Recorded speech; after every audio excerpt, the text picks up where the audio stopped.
All right, everybody, we're here for session 5 of Curse of Strahd, the Iron Serpents version of this, and kind of hard to believe it's 5 sessions in already, but it's rolling and going. We're not even out of Barovia yet, which uh, if you know anything about the campaign, this is literally one chapter of the book, this area, and that's how they divide the book is into different chapters. And I love that you guys have taken the time to explore the town, see what's going on. It's been really cool to see what you guys do while you're here in this village. So last session, a lot of stuff went down. You guys took out Olaf and Follow. You had some revelations about what Strahd wants you to do. You've had some. You went and had a conversation with Amal Kelhaven, whose house you're literally about to approach, and a lot of stuff went down, but what stands out the most to you from last session? What's your character kind of thinking right now? We'll start off this week with Nico Tarada. Okay, yeah. So Nico, he's very tired. He's very hungry. He survived a battle where he saw some crazy stuff go down, some crazy felonious behavior with some really big guys, and he's bewildered. His head's spinning. Okay. Disdain. I'm still a little fiery after that intricate with Follow and the Butcher there. It was quite relieving to make sure we got that kind of menace off the world. Hmm. And as we approach this manor, I'm quite worried about how we're going to be following up with this dinner that we're going to have. All right, Dr. Crawford. I think Dr. Crawford is worrying a little bit about their odds tonight, considering that they took everything they had to kind of deal with that butcher, and they haven't had much chance to rest aside from just a short breather. I'm wondering. Yeah, I think he's kind of concerned about their odds of going up against what is Mark described as some sort of dark spellcaster. So, yeah, we'll see how that goes. Rhogar. Yeah, man. Rhogar's tired. He found a guy that was as big as him, and he about threw him in a meat grinder. It wasn't a fun day. So he's tired. He's not a big fan of this Kelhaven guy. So he's just he doesn't trust him at all. Um, so he's going into this a little bit skeptical of everything. But he's not gonna say too much because he doesn't like him. So. Okay. So yeah, you guys mentioned it last session. We had our showdown with Olaf the Butcher, and it was a pretty brutal fight. Dr. Crawford got chunked into a grinder and barely got out. We burned through most of our resources, most of our spell slots. We had a lot of people get low on hit points. We did get a short rest, so we got the hit point situation kind of figured out there. And then you guys did actually return to a mall, which was cool. And you talked to him about not only what you had done with Olaf and am I remembering this right? You guys did go back to Amal and told him about what happened with Olaf and Follow. Yeah, we did. Or did we go to Ismark? Did you No, guys go right? we You guys went back to Amal, right? Went to a no mall, right? no we the way I remember it Hmm. is we we did the deed with this guy. We went and Hmm. told Ishmael. He went and run around the city, and Yes. then we'd Thank already you. had plans to have dinner with dude That's later. right. I'm confusing the session That's right. before where you guys had gone in. You had shown him the necklace that you found in the Durst household, Mm-hmm. which he recognized as a old family heirloom of sorts. He was willing to pay you a decent sum of money for it. Yeah, I think you Um, said 800 gold if I I don't. I remember. know I Yeah, didn't say 800 gold. I think I said 500 gold or no, something. Amal said it. Amal said it. Uh, You didn't. but he didn't have that kind of gold at the office, and so he had said, "Look, if you why don't you come have dinner at our estate outside of the village? I'll be more than happy to pay the price that we agreed upon, discuss other things." And that was the session before last. Right after you dealt with the butcher, you went and reported it to Ismark. That morning, you woke up and there was, or no, excuse me, not that morning. So there had been that morning the town crier saying that Amal Kelhaven had been removed by Count Strahd as the Burgomaster. He was no longer considered the Burgomaster. But as you were leaving the village on your way to go up to the Kelhaven estate, the town crier announced something else that you heard as you were leaving the village. You guys remember what that was? He's to be executed. Yes. So it's reasonable to expect, since that's when it was announced, and his estate is quite a little ways outside of the village. The odds of him being aware of that particular proclamation are probably low. So you guys will pick it up from there. So tonight, well, I managed to take the time to write out. I like to do this sometimes in all my campaigns when I can. I wrote out some descriptions and stuff like that. So if you don't like my descriptions, don't put it on Wizards of the Coast. It's actually my writing. So we're gonna kick it off right where we left off.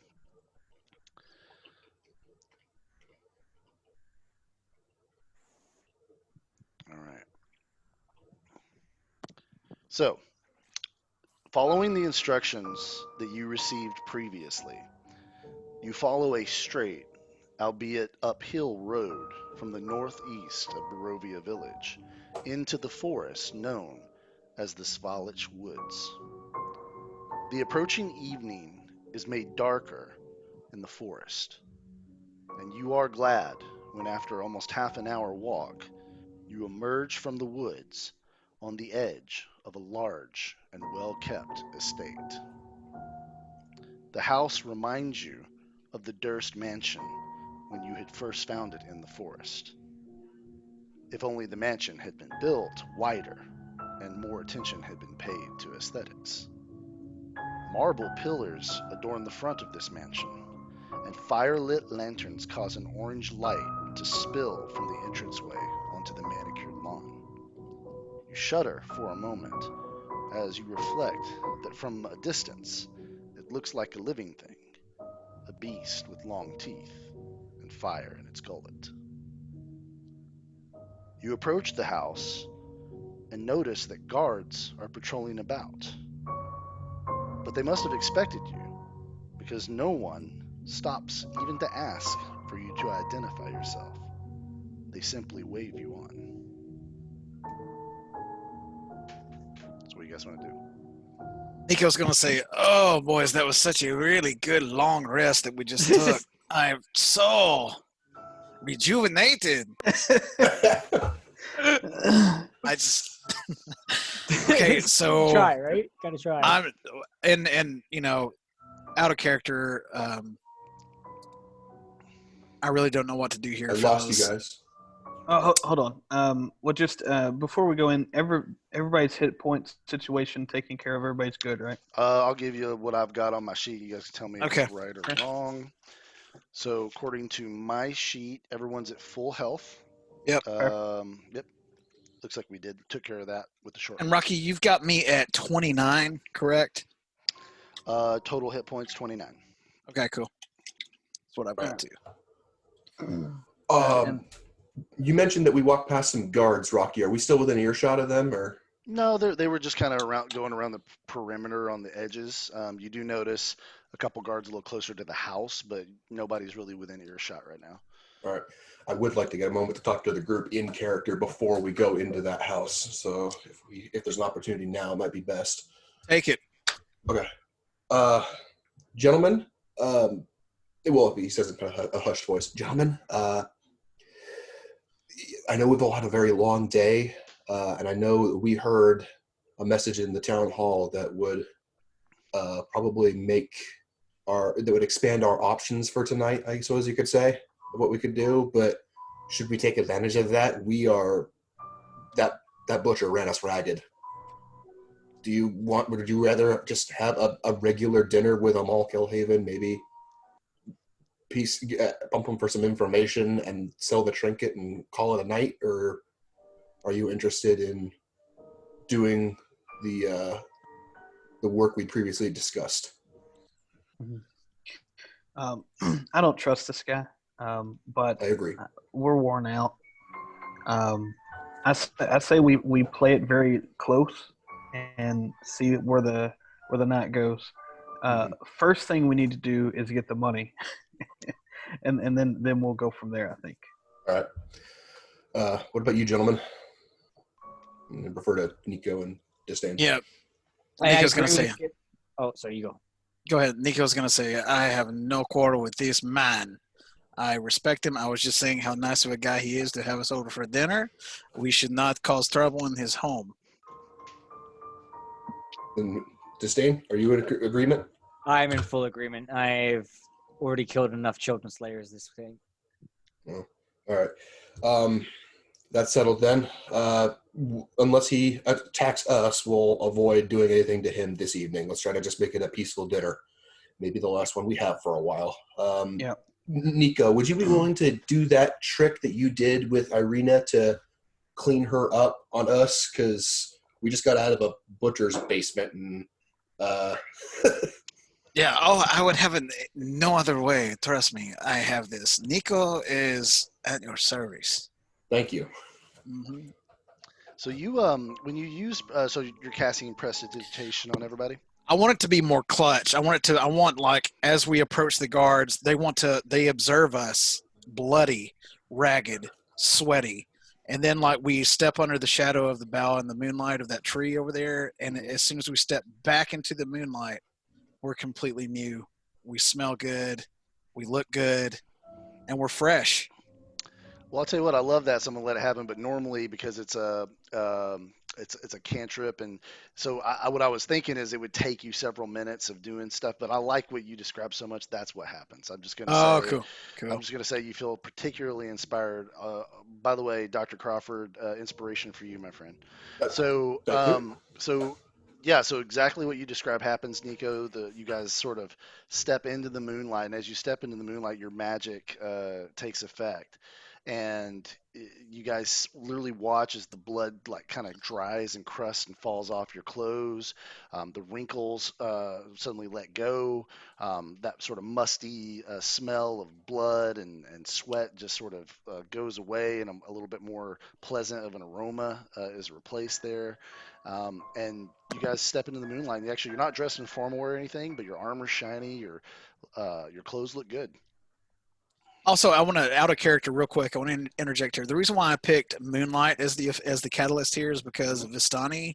They really derive a lot of their power not only just from like if I'm a bard from music and like from my like charisma, but from the moon. Like we're taking it easy on Rocky a bit. Like if we get later on, if we survive and we get later in the campaign, like there are some DMs that like make lunar calendars that affect a Vistani bard, and they're like, okay, so when the moon's waxing, when it's waning, I'm more powerful, less powerful, things like that. So the moon is very significant to the Vistani, and that's it. Love it. Love it. All right. So you guys step into the moonlight. You, through his magic, Nico has made you guys presentable. What do we do? Right. Well, now that we're all on the same page and we're all presentable, unless anybody has anything else they want to do really quick, I'm going to start heading up and knock on the door. I'm starving. I could eat a French fried Shetland pony. I have 17 sausages left, by the way. No, throw You those out. haven't thrown yours Throw away those yet? away. You're not eating any Dude, of I them. deleted them off my sheet a long time ago. Dragon Man is like, meat is meat. Wow. That's pretty awesome. I like that. He's Dragonborn. He's like, yeah. So in character, I don't know how great it would be for the team to know you got children's sausage in your bag. All right. So you guys approach the door, and there's this sort of ornate knocker on the door. There's a couple, so they're not standing at the door, but they're kind of standing at the base, and they look like they did the guards in Barovia did earlier, but they don't have any sort of official looking stuff on them. Just some sort of you know, chainmail and some cloaks and long swords and maybe maces, but they do carry themselves like they know how to fight. The same thing as before. They don't even really do anything other than just kind of usher you to go to the door, and seems like you're expected. Let them lead the way, then I'll enter and follow them. Okay, who's knocking on the door? Oh, I guess that would be me. Absolutely, you. That's right. So, so the knocker resounds with a deep clink and a thud, which echoes through the yard and into the house. After several uncomfortable moments, the door swings open, and a young woman stands before you and curtsies. She has dark hair, and it's clean and it's well kept. She wears a freshly pressed uniform of a house servant. She is beautiful, if not a little plain. After she curtsies before you, she says, Master Kelhaven is expecting you. Please enter. He does request, as a sign of friendship, that you leave your weapons here in the foyer. He said that it's not required. He knows that some of you are quite sensitive about that, but it is customary for dinner guests to leave their weaponry in the foyer. But if you are not comfortable with it, he said he would understand, and I was not to press the issue. I'm gonna brush forward and I'm gonna say, I am Nico Tirada at your service. Here, you may take my rapier. I will give you no confrontation here, but may I be allowed to keep my instrument? Oh, yes, sir. And you're one of the Vistani, I see. Oh, you've reasoned correctly. May I ask your name? My name is Merva. She says I've been serving the Kelhaven family my whole life. It's nice to meet you. Oh, the pleasure is all of mine. And I'm going to gently reach forward. And then as she kind of takes a breath, like a deep breath, because this striking, handsome gentleman is reaching towards her, I'm going to tighten the ponytail with a tighter band. Okay, so And I'm going to hand her my rapier. Yeah, Nice. Okay. we'll psych Um, out. That's right. All right. Yeah. She smiles at you. Seems to like you. She takes the rapier. She very gently lays it. You walk in. There's like this little foyer before you can walk into the main part of the house, and she just sets it on a table. She says, "I promise no one will disturb it. I will see to it myself." So, Question, mechanical question. Hmm? Do dinner knives count as finesse weapons? Let's go with it. Yes. let's go Uh, with yes. I didn't hear you. Is that a yes? Yes. Yes. Let's go Okay. with yes. If that's the case, I will take off my rapier still in its sheath and hand her my +1 dagger and my regular dagger, just to be polite and oblige him. She says, "Thank you so much." And she does the same thing. Sets it on its own little area. Promises no one's going to touch it. I walk over and I try to slyly take my knife out, like my dagger out of the side, and I go to spin it around all suave, but I completely miss and it hits the floor and barely misses my foot. And then I kick it to her. I like that. So do me a favor. I got a little reason for you to do this. Give Okay. me a performance roll, which I know you don't have, but I'm going to give you advantage, so it's just a straight roll. All right, Nice. perfect. Come on, Disdain. And let me. I might as well add the screenshot component. And I would add here. my modifier to it too, right? Yeah, you got it. 4. That's not bad. Ooh. Okay. She just sort of. I mean, she's still smiling, but it's almost like she can tell that you did that kind of on purpose. But she's not like offended or anything or mad or anything. But she's almost like kind of smiling at you, kind of like slyly, like, yeah, good try. And she puts it on the table. All right, Rhogar. Yeah. All right. Because I know there's a thing that can happen. I've got several weapons. Several. Walking arsenal. Yeah. Yeah. All right. So here's what Rhogar's gonna do. He's gonna put his shield on his back, a la Captain America. He's going to hand her the windmill sword and my other sword, and he's going to slyly poke that deed in his pocket. Ooh. Cool. Yeah. Well, she's so busy dealing with and she's not a like really she's a little human girl, you know, so she's like almost like struggling with the stuff you hand her, but she sets it down gently. She doesn't really notice the deed part because when she's setting the longsword with the windmill on it at the end, she actually gasps. And she goes, "This is the symbol of the Durst family." She goes, "That's fascinating. Where did you get such a thing?" Um, well, we came from the old Durst house It's earlier. it's just ruins. It's just ruins. I've played in those ruins when I was a child. Did you find it underneath? Did you find it underneath some of the collapsed part of the building? I mean, this is Um, sure, yes. deception, my friend. Sure. Yes. What you said. Quit taking my weapons, lady. Let's see. So it's a disadvantage, my friend. Oh, That's okay.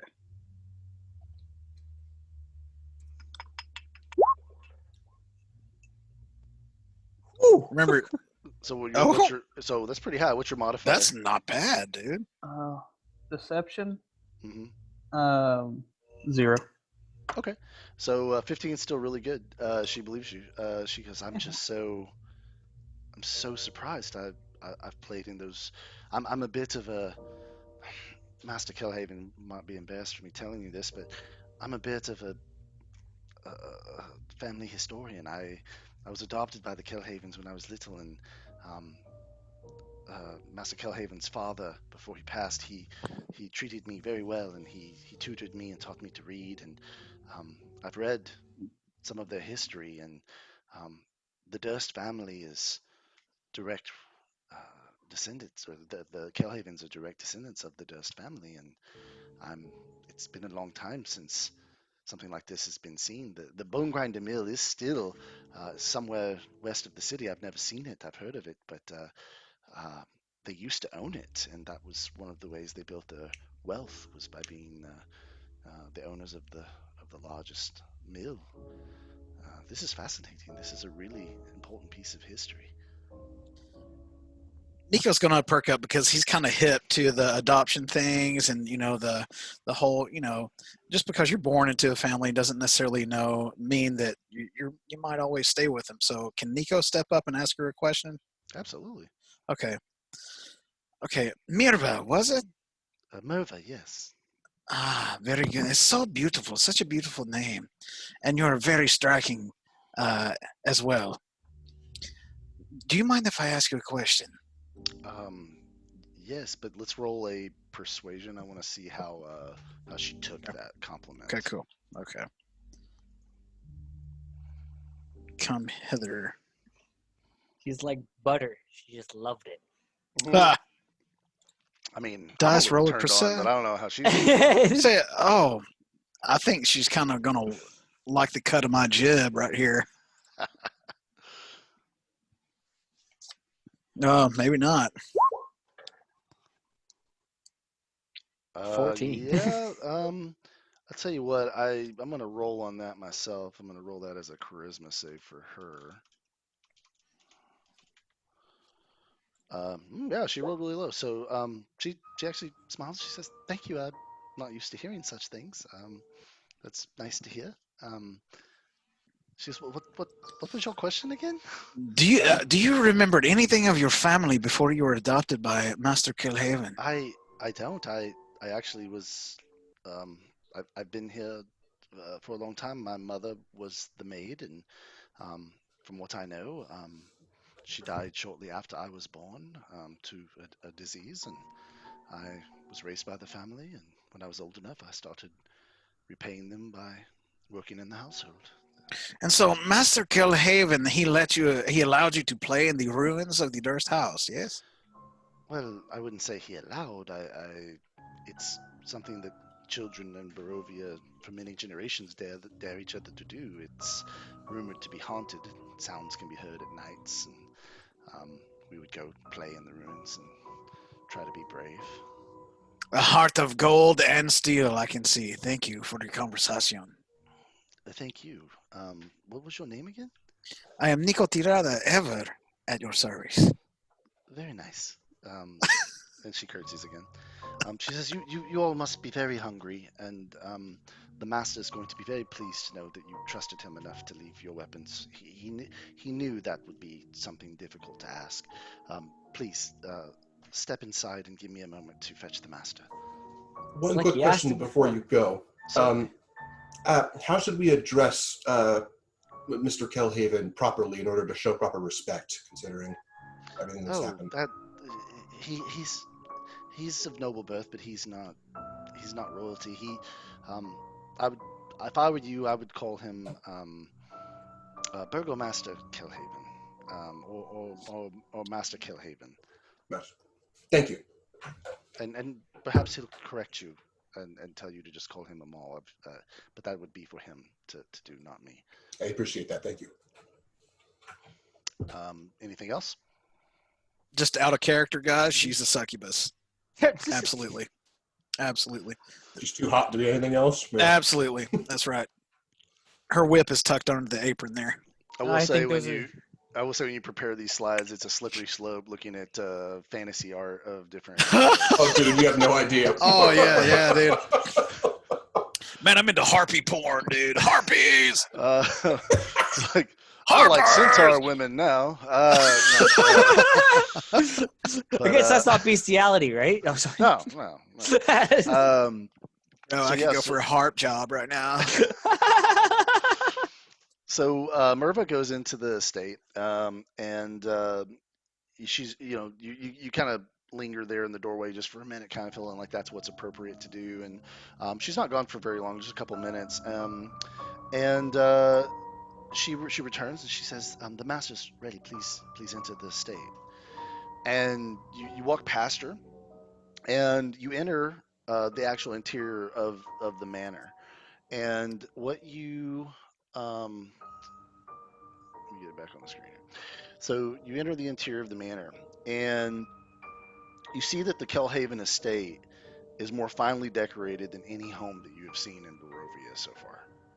Fine art adorns the walls. There's leather furniture and polished surfaces all around you. Dozens of candles provide ample light. They throw shadows across the walls from the many antlers that are mounted everywhere. A large family crest sits above the staircase, and below it, approaching you deliberately down the stairway with a warm smile, is the master of the estate, Amal Kelhaven. So Amal comes down the stairs, guys, and he says, "Hi, my friends, welcome. Welcome to my home."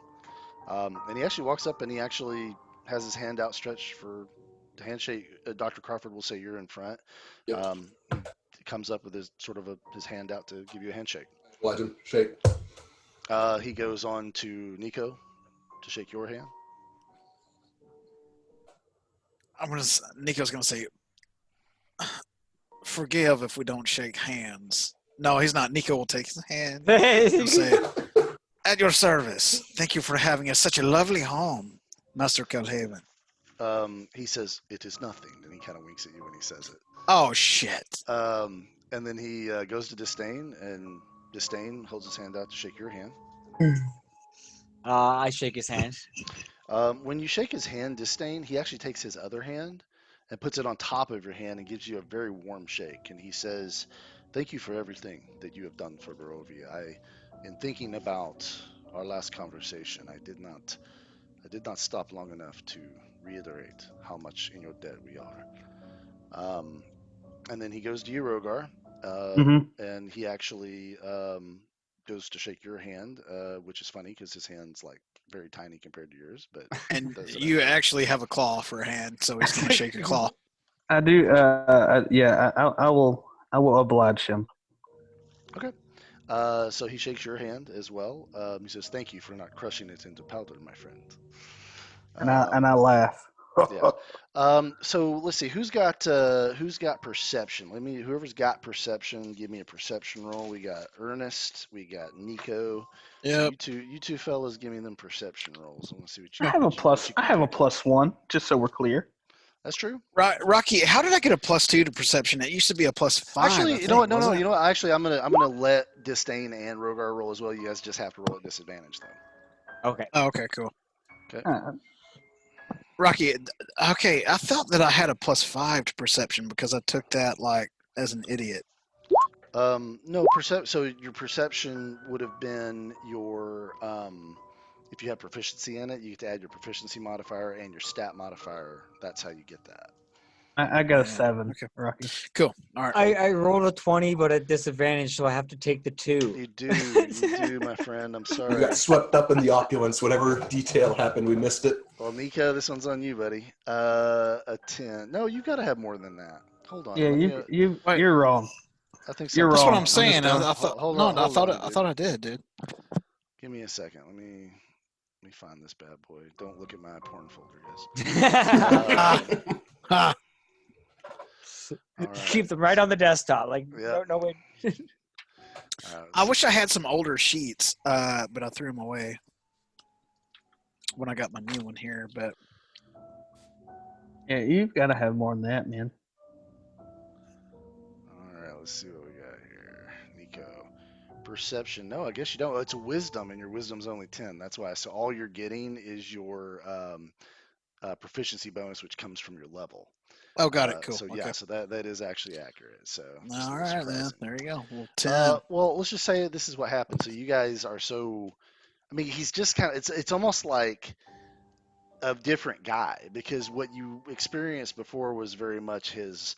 He's in his professional mode. He's in his office. He's in this new role as the leader of the village. He's trying to establish himself. But here in his home, you actually more or less are getting to meet the man. And the man, he definitely seems of sort of a noble bearing. He seems intelligent, but he's definitely not cold, kind of like he was when you first met him. And he seems to be genuinely glad that you're here. And he says, "So, how went the day for you?" I'm going to say it, Master Kelhaven. That question in and of itself is a doozy. And I'm going to just like look at Dr. Crawford. Yeah, we've been busy adventuring.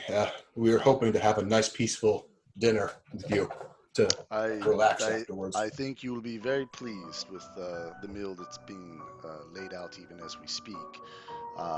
I did not go to the village today. My brother and I, we spent the day here, and we made sure that everything would be perfect for you on your arrival tonight.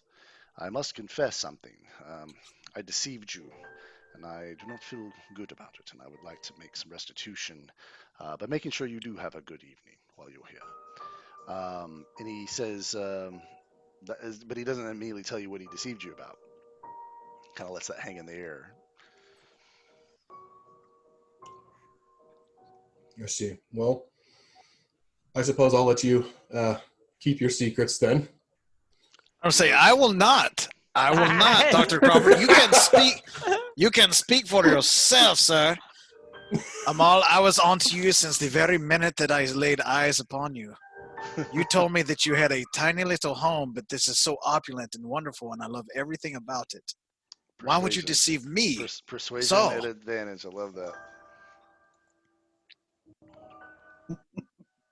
I am hurt, Master Kelhaven. I am truly hurt. But I thought that you and I were better than this. What have I done? All right, buddy. Roll that persuasion at advantage. I want to see what we got here. All right, cool. Let's get it.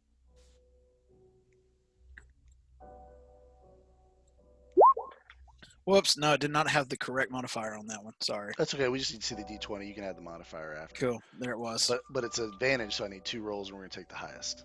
Okay. Okay, so it was the 14 would have been higher, so 21, which is Yeah. more than enough. So as soon as you crack that joke, you're like, I knew you were lying to me. You said you had a small home. This is a wonderful home. You know, he just starts laughing, and it's almost a little like awkward because you've never heard him laugh. But he's like, he goes, "You have caught me. You have caught me. I do not like to boast about my home, but I am proud of it, and I'm happy to have you here as friends tonight. Merva told me that you were willing to leave your weaponry. It's customary, and I want you to know if at any point you wish to retrieve it, or even now equip it, it is your choice. But it is a little awkward to sit at a dinner table with weaponry attached to you. But I do appreciate your trust. He says, "No, I wish to confess what I did. I deceived you about the necklace. When you showed it to me, Dr. Crawford, I knew it for what it was, a very precious heirloom, and something that is connected to my family's history. I told you as such, but I downplayed the significance. It is not a minor heirloom. The Durst family um, are the direct progenitors of the Kelhavens. And so a necklace such as that does mean a lot to me. And I tell you this knowing that you might use it against me when it's time for me to pay you for it. But it is very precious and valuable to me. And I am very grateful that you are willing to sell it to me. Thank you for your honesty, Master Kelhaven. Please, would you be willing to show us where we'll be spending the evening? Certainly. Can we make an agreement as friends? Only the truth from here on out, regardless of what it may be. Better to have a truth that we don't want to hear than a lie that we do. I promise you that I will not lie to you throughout the rest of the evening. I'm not very good at it anyway. Nico's going to slap Rhogar on the shoulder because that's what Nico likes to do. Nico's going to kind of laugh a little bit. He goes, and I was just saying how we should all be honest friends. Rhogar, Disdain. Um, can I roll a deception check on telling him? If you say yes and your intent is opposite, yes, sir, you may. Yes, sorry. Have to do that because Wait a minute. If you tell Amal, does okay, if he succeeds in this, is he going to check him right here, or can he just kind of know that he's being lied to? He'll know that he's not being completely truthful with what he's saying. But he doesn't have to like check him right now. Well, if he doesn't what want to. he's saying is, I'm going to tell you the truth, but his intent is that I'm probably not, right? Whereas Dr. Crawford, correct me if I'm wrong, Zach, but Dr. Crawford meant what he said, so there was He no did indeed. deception. Right now. I'm planning to not lie to him. If something crazy comes up, I'm thinking I'll just respectfully ask to not have to answer the question. So, what do you guys think? Do you think I should blatantly lie? And... Oh no! I mean, I think you should see if this guy's lying. Rhogar he doesn't plan on talking much, so sure. Yeah, he Okay. agrees. Okay, so just give me that deception roll. Rhogar, can you at least wipe your shoulder off from where I touched it, Rhogar? No, I don't think you have COVID. I think we're okay. All right, I'm gonna roll a perception roll. Okay, your deception outweighs his perception, so he thanks you for your commitment to tell the truth and does not seem to suspect you meant anything other than what you said. Ooh. So, he says, so you must all be very famished. Please follow me. And as he's walking you through the house, he's just telling you a little bit about it. He's telling you how his great grandfather built it many years ago, and each head of the household, including his father, has added to it.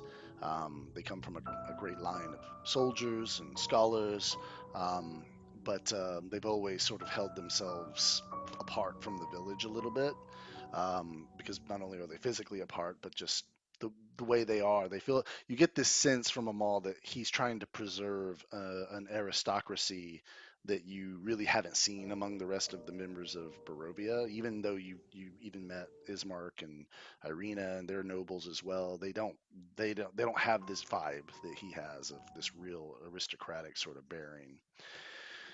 So you enter the dining room, And as you enter this dining room, you see that it is decorated and it is illuminated by a giant fireplace.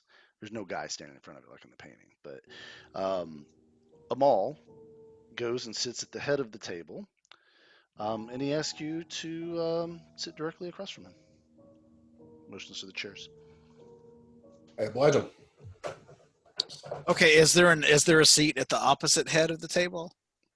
Yes, but it's kind of a long table, so Yeah, okay. probably fit a dozen people at the table. So That's a big table, buddy. So it's a 12-seater, is what you're Mhm. saying?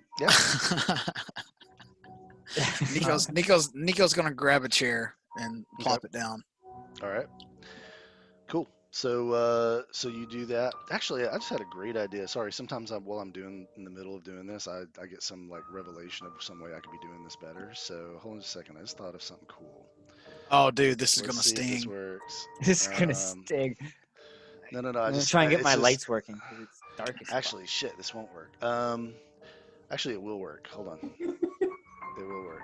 Watch Dude, this. if I was a DM running this and everything that I know about etiquette and how you're supposed to conduct yourself at dinner, I would make this boss all about whoever like conducted themselves properly. Like you waited until he sat to sit, things like that. It's gonna be crazy.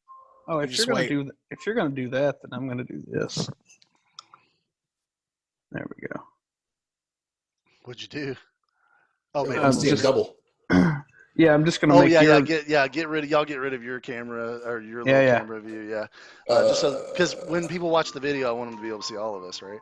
So There we go. okay, so you guys sit down. And you see the food laid in front of you. I mean, it looks great. I mean, there's roasted potatoes. There's several different vegetables like carrots and onions, and then you have some roast beef. It looks like, and it's got some herbs on top of it. Everything smells freshly cooked, and you're just sort of mouth watering looking at this stuff. But as you go to kind of reach for your plate, he says, "Please, a moment." And he kind of looks up a little bit annoyed, and you see now there's a servant that's standing in the foyer, and it's just a sort of a young guy, and he's wearing just a really basic servant's outfit, and he says, "Oh yes, master, I'll let them know." And he leaves, and after a few moments, you hear the laughter of a small child, and it draws your attention to that doorway. And you watch as a little girl who can't be older than 7 years old uh, walks into the room holding the hand of uh, former constable or Constable Payne Kelhaven. And she's looking up at him with really endearing eyes, and she's like, "Uncle, you're so funny." He's he's just telling her, you don't even know what the joke was, but it was apparently something stupid. And so she's giggling, and he says Amal actually stands up when the little girl comes in the room, and he says, Nico stands up too. "Okay, There. I also do. okay, Likewise. okay, Disdain." I guess I'll follow suit then. Yeah, it's kind of an awkward like, I what you notice, Dr. Crawford, especially you, because you have run in some of these circles back in Faerun, he's being very almost treating her like the lady of the house, like he's giving her deference, even though she barely even seems to recognize that she's laughing at Payne's jokes. She's just a little girl, you know. And he says, "My daughter, Elizabeth, everyone, and I hope you do not mind that." She joins us tonight for a brief time. Not at all. I insist. So they kind of sit opposite of you as well. And when she sits down, he sits down, and you guys kind of all sit down as well. And so Payne looks up at you and just kind of like he's kind of staring you guys down a little bit, and he goes, "Well, bring something to drink, will you? This is already awkward for me." And the servant comes bounding over, and you see that he has a bottle of Chateau Lestamp. And he starts pouring some for Constable Payne, and he says, "Would anyone else like some?" There'll be none for me, thank you. Do you have the water? I'll get you some water right away, sir. Thank you so Would anyone much. else like some wine? I'll take some. Disdain. Okay, he pours you some. I'll take a glass, but I would like to keep a level head throughout the evening. Okay, so he pours you some. Rhogar, when he comes up to you, he's like his hand is shaking and the bottle's kind of sloshing a little bit. He's like, Amal says, he says, Kevin, you forget yourself. These are my guests. And he says, I'm sorry, master. I've just never seen a dragonborn in real life or one of the tiefling folk. It's a little overwhelming. I'm so sorry. And Amal looks at you and says, has my servant offended you? No, he's totally fine. In fact, may I excuse myself to the bathroom for a moment? Could he show me to the bathroom? Certainly. Kevin, show Master Rhogar where the privy is. And he's like, he's just like so nervous as he leads you out of the room. We'll resolve what happens with you guys here in just a quick second. So you wanted a water, Nico. You wanted a little bit of wine, Dr. Crawford, and Disdain. You get a decent amount of wine, and he pours Amal wine last, and he says, Amal, as he's sort of swirling it, he goes and gets your. So he's got to go get your water. So let me how it. Oh, he gets Merva to do it. Merva, he goes and tells Merva, hey, can you get water from our Vistani friend? And she gets on that, and then he leads you out of the room. We'll go to that in a second, Rhogar. So as he's swirling that wine in his glass and holds it up, he looks at it, he sniffs it, sips it, sort of closes his eyes for a moment. He says, ah, yes, this was a very good year for the grapes. It's a shame that we're seeing less and less of the wizards of the vine vineyard producing. I wonder what's going on out there. Yes, I was actually meaning to ask you about that. The last time I believe we spoke of Chateau Lestamp, you mentioned something about a wizard of wines. I'm unfamiliar. There is a single vineyard left in the country of Barovia. It is the wizard of the vine. It is in the far western reaches of the country, but a family has been basically producing wine out of it for many generations, and they do an exceptional job. It is the only place in Barovia where grapes grow, and if there's one thing most Barovians share in common, regardless of their background, we do enjoy a good glass of wine. And Payne says, well, yes, but Chateau Lestamp is the best of the best. He goes, that purple grape mash, it gets the job done, but it's a bit gritty, if you know what I mean. Um, so the little girl goes, Daddy, can I have some? And he looks down at you, or he looks down at her, and then he kind of looks at the party. He says, in your lands where you come from, what's an appropriate age to allow children to begin drinking wine? Nico's going to speak up here. He's going to say, as you know, the Vistani, they tend to keep a level head at all times, at all ages. We really try to just embrace the bounty of nature with the water or the milk. The fermented beverage, it clouds the mind, and the mind is so important, especially to this little girl. He says, so if she was a Vistani, it would be later, I suppose. Though you might find some of your kin that call Barovia their home do not share your views on such things. Master Kelhaven, I am well aware. Thank you for the suggestion. Of course. How about you, Dr. Crawford, a man of great study such as yourself? Surely you've seen different cultures. Is it common to let a young girl of 7 drink wine? I would say the age of which children are allowed to begin drinking varies varying from culture to culture. Ultimately, I think it's ultimately the responsibility of the parent to decide what is appropriate for their child. After all, as And in all things. do you have any children, Dr. Crawford? I do not know. I have not been blessed with that.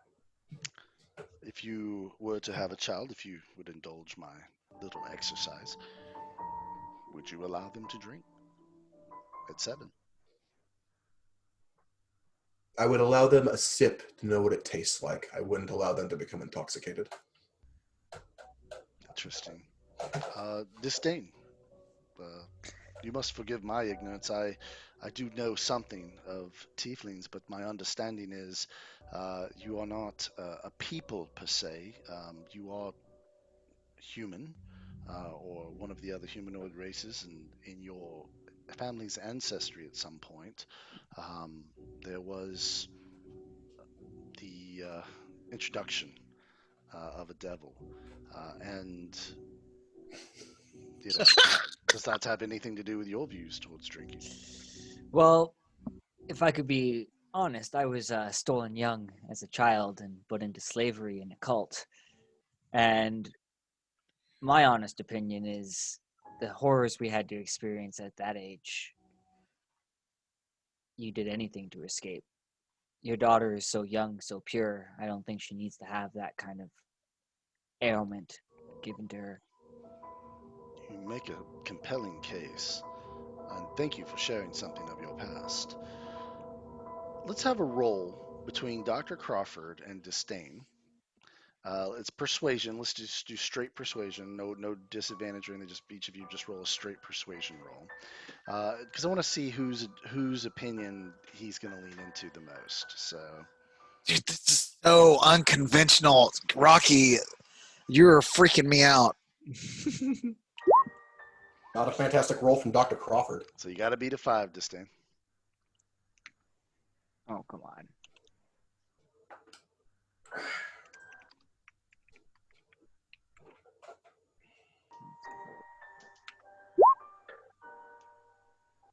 You 15. do. So he looks at his daughter. He looks at Elizabeth and he says, "Elizabeth, do you understand the words of Master Disdain?" And she goes, I think so. He says, "There are many dark and dangerous things in this world, things that would steal your light. You should hold on to your light as long as you can. And as your father, it is my duty to protect that light. You cannot have a drink until you are older. Do you understand?" And she says, "Well, Daddy, not fully, but I'll do what you say." Um, and then her pain releases down. And he goes, "It tastes terrible anyway." And he kind of like elbows her, and she starts giggling. Disdain, inspiration, my friend. Sweet. So Rhogar, let's go to you. So while that's happening, you step out into the hallway with this young man. He says, "Right this way, sir." Um, he goes, "What? Your name was Rhogar? I was told. Is that right?" You're muted, buddy. Yep, I got it. That's right. That's right. How long have you worked here at this house?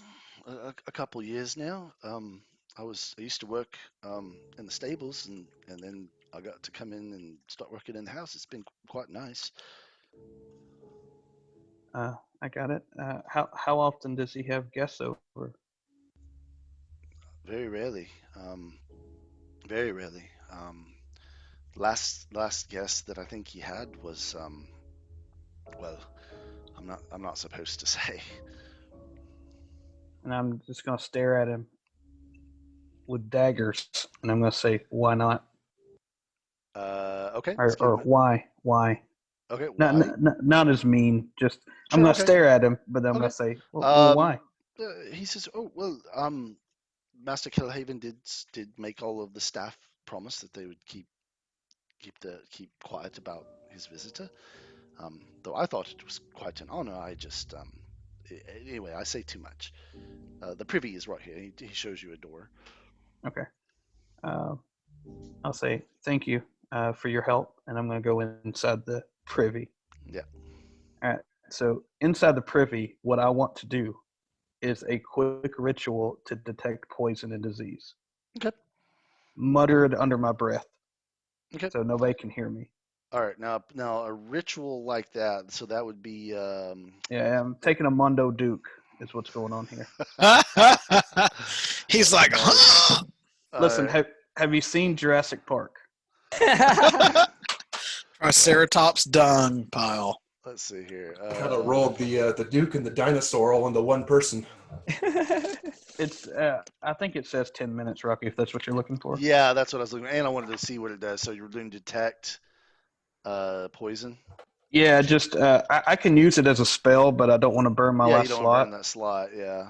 Look You at said go, disease. You You said professional D&D player, you. you said disease and poison. Yeah. Yeah. Yeah. In fairness, I can't take all the credit, but yes. Okay. So hold on. Let's see. I'm just going to have to move this down for.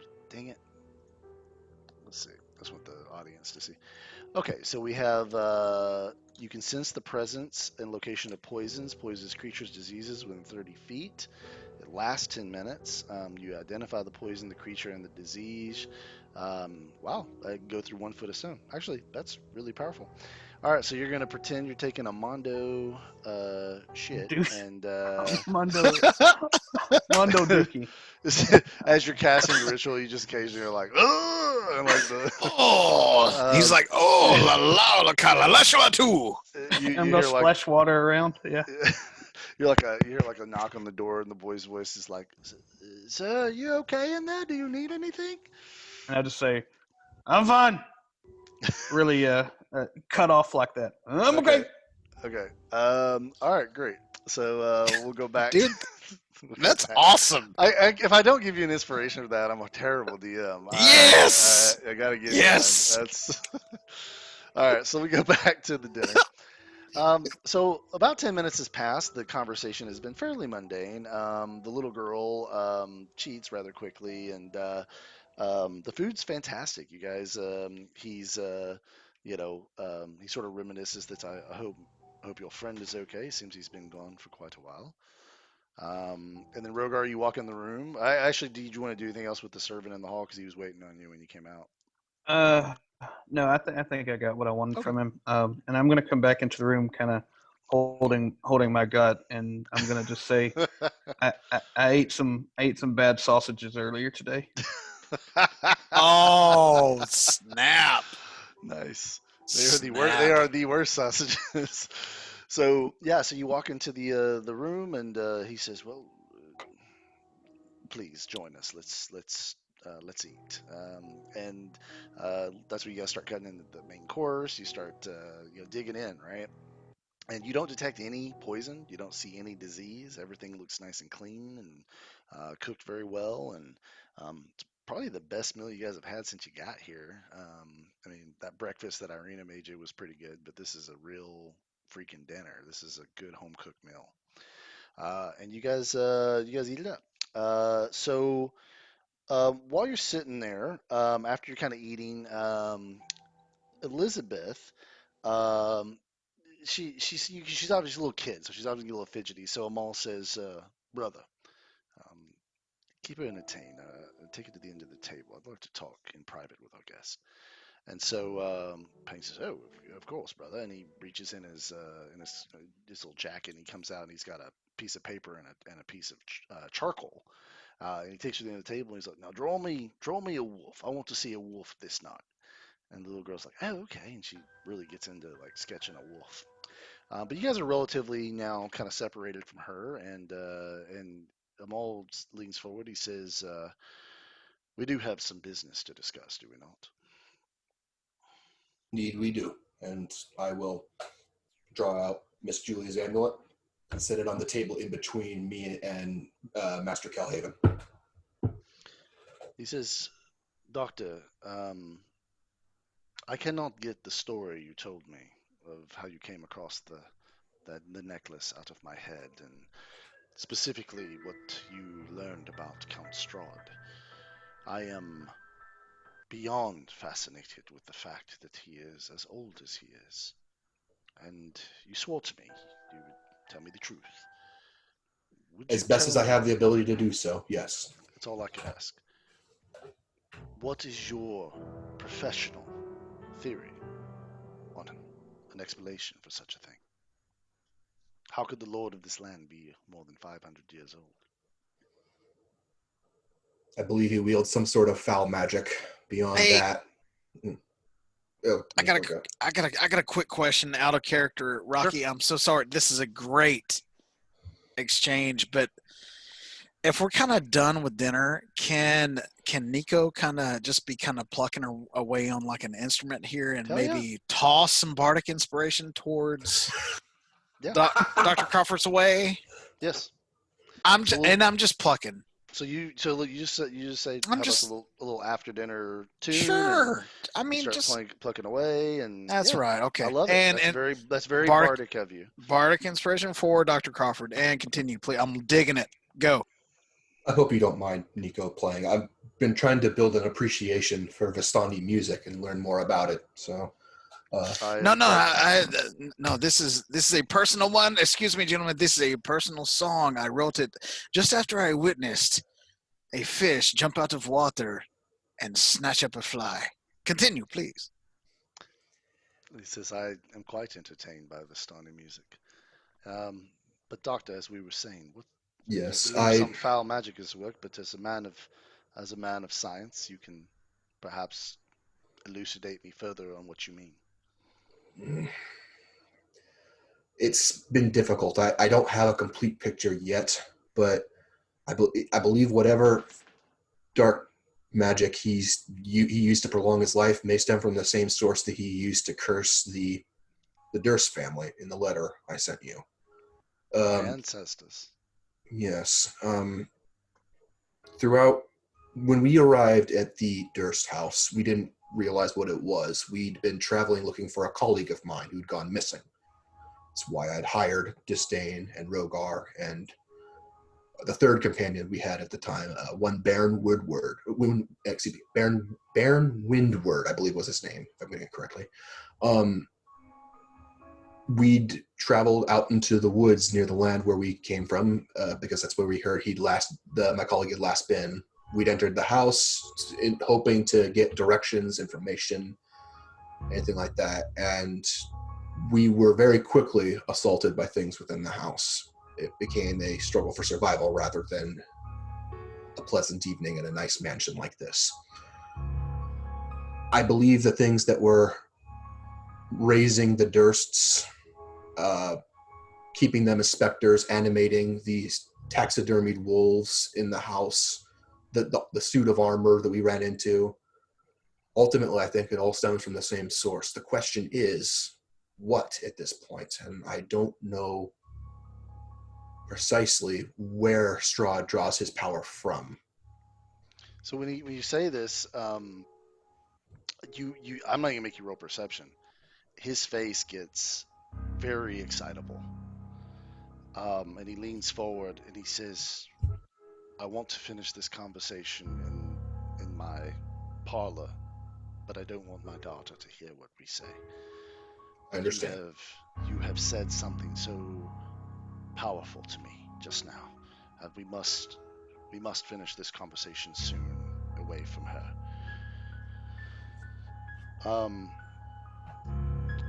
I'm curious to know as well what your impression of our land is."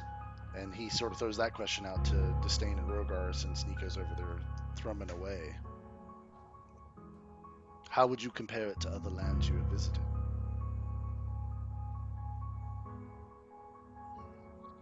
Honestly, after the last little bit, I just see this place in turmoil. I see a lot of scared individuals and a lot of mistrust. What of the mist? The mist that will let no one leave? It, it feels like the weight that everyone's carrying. And you, sir, paladin, holy warrior, what is your impression of our land? Very dark. There's something going on here that I don't understand, and I can't sense it, and I don't know what it is. Fascinating. Well, would you all join me for a brandy in my parlor? Yes, Okay. of course. Yes.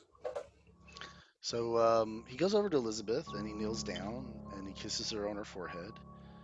And he kind of holds her hands tightly and he whispers some, things in her ears, like sweet, daddy things, and she beams, and then he says, "Brother, please take her back to her room and um, make sure we are not disturbed." He says, "Well, brother, I'm not your servant." And Amal just kind of glares at him, and he goes, well, "Of course, I have no problem. I have no problem with that. I love my little niece." And he sort of ruffles her hair, and she giggles, and they leave the room. And he says, "Merva, please lead the way. We will retire now to the parlor and conduct our business and continue our conversation." And so you guys walk through this house, very elaborately done house, and Merva leads you guys to the parlor. And the parlor is kind of dudes, we would all want this parlor. Like, it's like got a mini bar, it's got This art, looks it's got a dope. little table, a little fire pit. Looks great. He says, "Please make yourselves comfortable anywhere in the room you would like to be." And Merva goes over to the mini bar, starts pouring brandies. Amal doesn't sit down. He sort of leans against the wall. He says, "Dr. Crawford, you said something that we need to revisit. You said Yes. you are not sure where Count Strahd draws his power from. But if he is a spellcaster, it's simply from the weave, like all wizards or sorcerers. Do you suspect it is something different?" Disdain, I know you're eating. Give me while this conversation's happening, give me an Arcana roll. But he directed that to you, Dr. Do Crawford. you want me to keep talking while he makes the Yeah, roll? yeah. Okay. Um, the only thing I can think of is he seemed in that letter actually that I showed to you. He mentioned something called the dark powers. I Beyond that, I don't have a clue. I've only been here a few days. Forgive me, Master Kelhaven. This is my trying to learn about the land is still a bit of a work in progress. But if I had to put down a list of suspects of what he could be drawing power from beyond just the weave, maybe that would be my only guess as to now. So let's see what Disdain rolled. First of all, 17. 17. That's really good. Disdain, you do know from your knowledge and understanding of magic that there are ways to have power that go beyond the weave. You know that clerics or paladins can draw their power from the gods or even just from universal concepts. You know that there's multiple sources of power throughout the multiverse that things can draw their power from. And Nico just told you that he gets his power as a Vistani from the moon. Mhm. So, so yeah, so you kind of know that aspect of it. I don't know if you want to say anything about that, but that's what enters your mind as you listen to Dr. Crawford and Amal talk. Yeah, there is. I've over my studies, guys. I've definitely heard of multiple different ways of people being able to get power beyond the weave, and as our Vistani friend had told us, they take it from the moon. So, right. Okay, so I'm gonna do a rasgueado is what it's called in the musician world. I'm gonna do like it's when you do your hand literally like this, Hmm. and it makes a sound on the instrument like boing, Hmm. and I'm gonna sling my instrument across my back. I'm gonna say, Master Kelhaven, I could not help but overhear your conversation with the doctor. There are many ways that one could channel a focus of spell weaving power. Power is a funny thing. Power gives in one area, but it always takes from something else. And that balance, it seems the more off balance it is, the more powerful it is, but the more you give up, the more it takes. So in this, we must all be very careful. And I'm going to kind of like step back a little bit. So as you guys say all these things, he's listening very intently, and he looks back to you, Dr. Crawford, and he says, "Doctor, you do yourself a disservice. You have not been in our lands for long, but I have learned more about I shouldn't say learn more.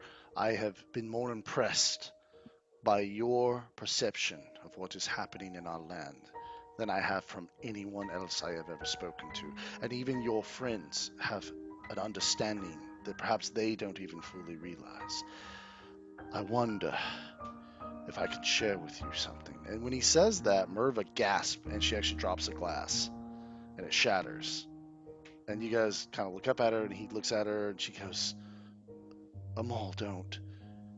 And he says, you forget yourself, Merva. And she says, Master, please be careful. You don't know that you can trust them. And Nico is going to wander over and help Merver clean up the glass spill and pieces. yeah, she's definitely shaken up a little bit. He says, well, Merva, at times you must take a chance on people. And I believe I can take a chance, and I believe that that is what my masters would want me to do as well. You spoke of the dark powers, Dr. Crawford. I did. I, like Count Strahd, am a servant of these powers. And they have given me great power and insight. And they have guided me and helped me through my life. Do not let the name deceive you. They are not monsters. They are an ever-present force in this land. And I believe at one time Count Strahd served them, and that is where he received his power and long life. But something happened, and he now rebels against these powers. I thought for a time that serving Strahd was the same as serving my masters, but I now realize after the story you told me of my ancestors that Strahd does not care who worships him or who is faithful to him, that he would turn even on those who serve him. And I have no doubt you know that I was removed as Burgomaster this morning, merely 2 weeks after he had made me Burgomaster.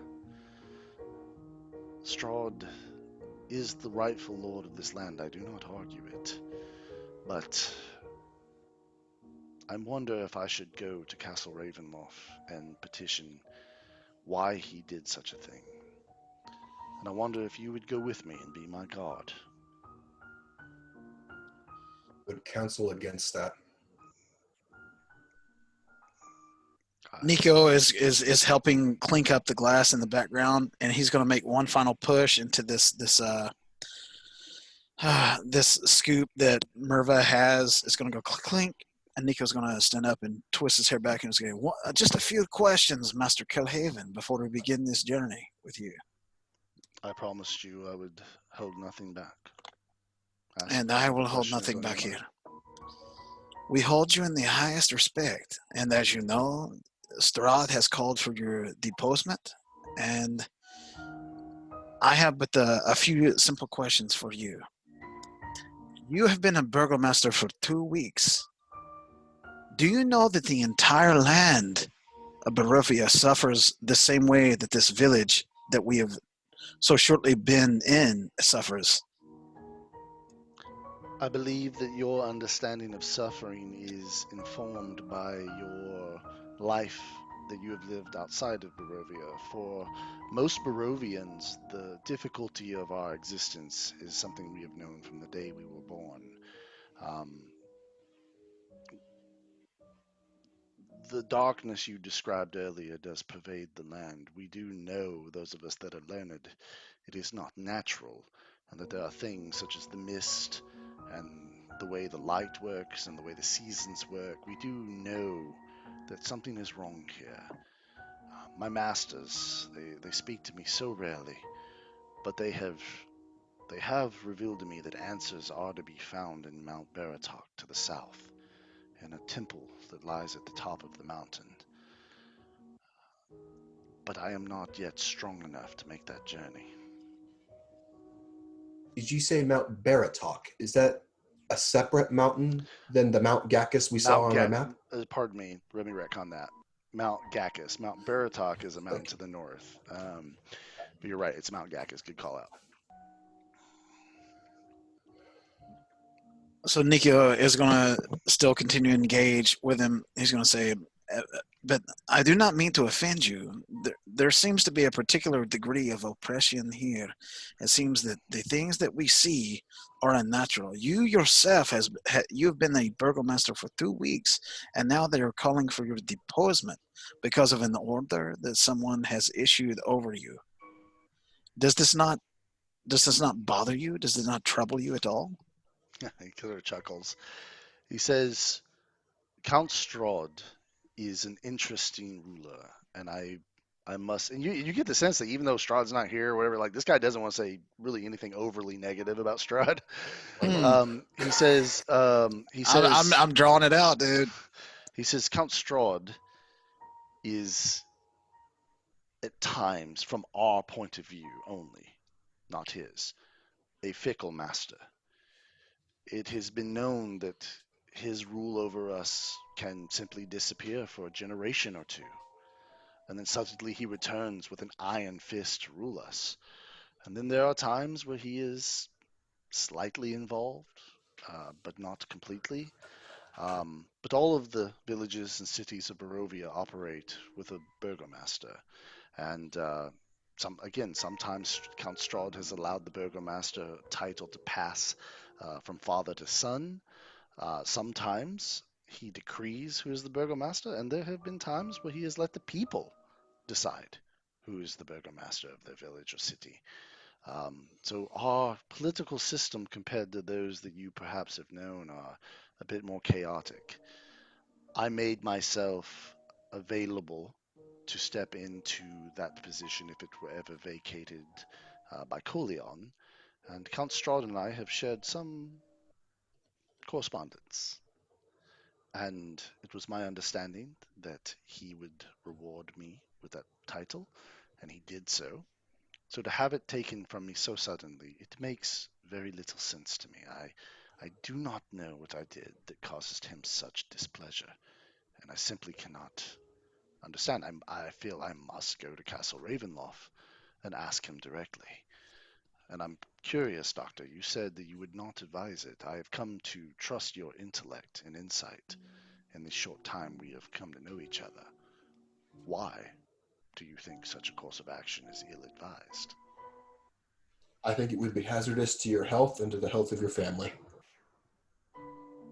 Count Strahd has never raised a hand against me or my family. Yet. Interesting. So, Master Amal Kelhaven, do you remember what I told you about Strahd von Zarevich punishing those who served him poorly? yes. The fact that he has deposed you as Burgomaster, I wonder if he is beginning to lump you into that category. I fear that pursuing the title of Burgomaster further at this point, he may view that as some form of rebellion against his will. And we're seeing what he did to the Dursts. Well, let's say that some details were deliberately withheld about them because they were not appropriate for a dinner table. I don't want to see the same thing happen to you. Would you be able to share those details with me now that my daughter is not here? Gustav and Elizabeth Durst were turned into some form of ghoul and damned for eternity for it. Miss Julie, their nursemaid, was turned into a specter and was stuck in a cycle of a perpetual torment, agonizing over her child, who it appeared to be a wailing bit of nothingness in a crib. When we checked the crib, it was empty. Even their children, Rose and Thorn, seemed to be suffering from the same eternal damnation that their parents and the rest of their family were. My family was cursed, you say? Yes, and I don't want... After seeing your daughter here, if you forgive me for saying so, I was slightly distrustful of you since the moment I arrived in this village. Could consider it a bit of healthy sense of self-preservation after seeing someone hanged as soon as we arrived here. That said, I I don't I don't feel like you are entirely unworthy of trust at this point. I don't want to see anything bad happen to you. If perhaps my party should counsel me as well, but at the moment I would be inclined to counsel you to flee Barovia entirely. Unless, and Nico's going to raise his hand, Nico, please speak. unless you would be willing to tell us what you would like to see happening differently in Barovia and beyond. Well, Would you be willing to do that, Master Kelhaven? Perhaps we should have a drink and discuss these matters further. And we're going to take a little bio/drink break here, Yes. guys. I need to get some water. Intense, dude. Intense. We're not even camping and it's this intense. That's funny. All right, so we did have a quick break there, so let's come right back to where we were. Nico asked him what he would do differently, yeah? Yeah, it's almost like are you kind of challenging him, like, so if you could make things better, would you, or like, what's the nature of your question? Yeah, the nature of my question is that he has inferred, he's asked our opinion, and he's inferred that things are amiss, and he is not happy with his position of being deposed. So with those three elements, I'm going to ask him in his mind what could set things right with the land and his position and everything. That's not intimidation. I mean, it's not. I mean, I'm just it's a genuine question. It is. Yeah. You know. And he's doesn't seem to be hiding or pulling anything back when you guys ask him stuff. So, you know, Amal looks at you, Nico, and he says, I was not exaggerating earlier. I find your people very fascinating. What I know about you is that you're a bit of a nation that's scattered across multiple regions. But did you know that by most historical accounts, that your people's origin started in Barovia? Or at least as far as history can trace it back. Nico is just taken back at this because, yeah, I don't know. So I'm going to engage this guy with that mention. I'm going to say, okay, and Nico is just trying to catch his breath. He's saying, so you're telling me, Master Kelhaven, that we have been searching for our home this entire time. 3 tasks, almost 9 tribes in between, and we've been looking for home this entire time. And you're telling me we are right here? As far as I understand, and though I would ask you to check my facts with the elders of your people that reside here, but from my studies, which are not insignificant, your people's history starts here, and furthermore, it is intertwined with Count Strahd von Zarovich. There is only one task and one tribe that would argue with you, but I am not of that tribe. But I will tell you that is not specifically what I had asked you at first. It would almost appear that you may. I am engaging you in a bit of verbal sparring, Yes. but I will answer your question, I assure you. Okay. Your people are intertwined with Count Strahd, and Count Strahd is intertwined with the land of Barovia. And as legends go, there was a time when Count Strahd was gravely wounded and would have died had the Vistani not saved his life. And he swore that so long as the Vistani did not raise his hand against him directly, he would honor the people of the Vistana by protecting them and giving them safe passage in and out of his land for all of his days. And this was before the mist, this was before whatever curse befell him and the land. And to this day, your people are the only ones that can walk through the mist of Barovia without experiencing the poisonous side effects. What Do do you we make of also, that? and at the same time, we are doomed to watch our companions suffer terrible fates when we know we can knowingly leave, and yet we watch them die here. It is not fair, and so that is why I ask you. I know what I would do differently if I were lord of these lands, but I will not ever utter a word. I want you to tell me, why do you take such issue with the deposition of your station? Why do you take such intense scrutiny in the plight of your village? If it were not for what you would do differently. You have caught me in my life's ambition. Merva gasps. She says, "Please, love, don't." And he says, "Merva," and she like sort of backs down a little bit. He says, "You've asked perhaps the most profound question someone can ask me. I wanted to be the Burgomaster of Barovia so that I could make life better for these people. I wanted the political affirmation of the people because I wanted to be Strahd von Zarovich. I wanted to be, and help me, powers, I still do. I want to be better than him.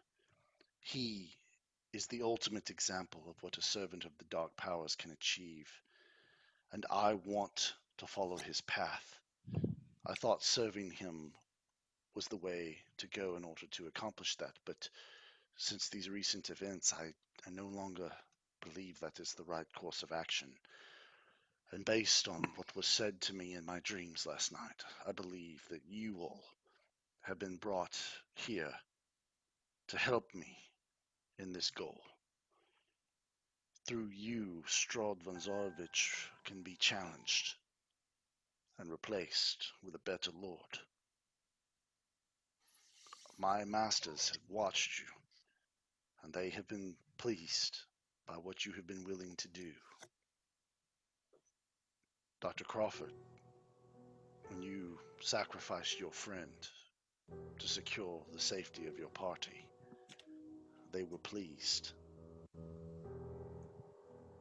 And Nico, when you allowed my guardsmen to be sacrificed for your party, they were pleased. And they have read the dark thoughts of you, Disdain, and you, Rhogar, and they see that you also are men willing to do what must be done. I can teach you how to speak to my masters and ask for their guidance and receive their boons. And I believe that you will need this ability if you are to survive in this land. Will you allow me to teach you?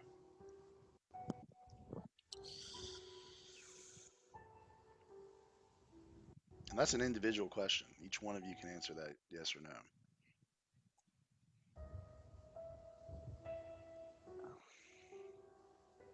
I would I would counsel that in order to teach anyone anything like that, Master Kelhaven, that would require you to be alive. And I have concerns about your safety if you remain here. I would counsel you take your family and whatever resources you need to live comfortably and safely and flee west as soon as you can. Doctor, you have multiple times alluded to the safety of me and my family. Will you tell me why you continue to do so? You're not a man to bandy words or dance around something. Is there something you know that I do not?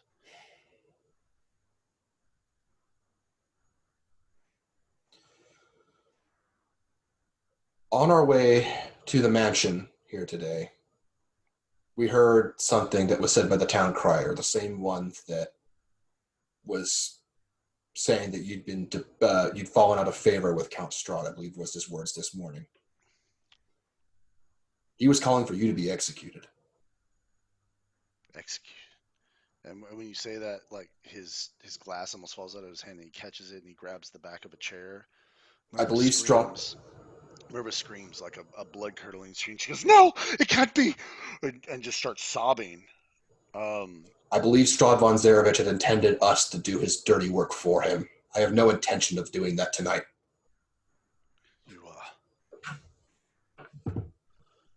You are a man of honor, Dr. Crawford, and I thank you for your honesty and for telling me the truth.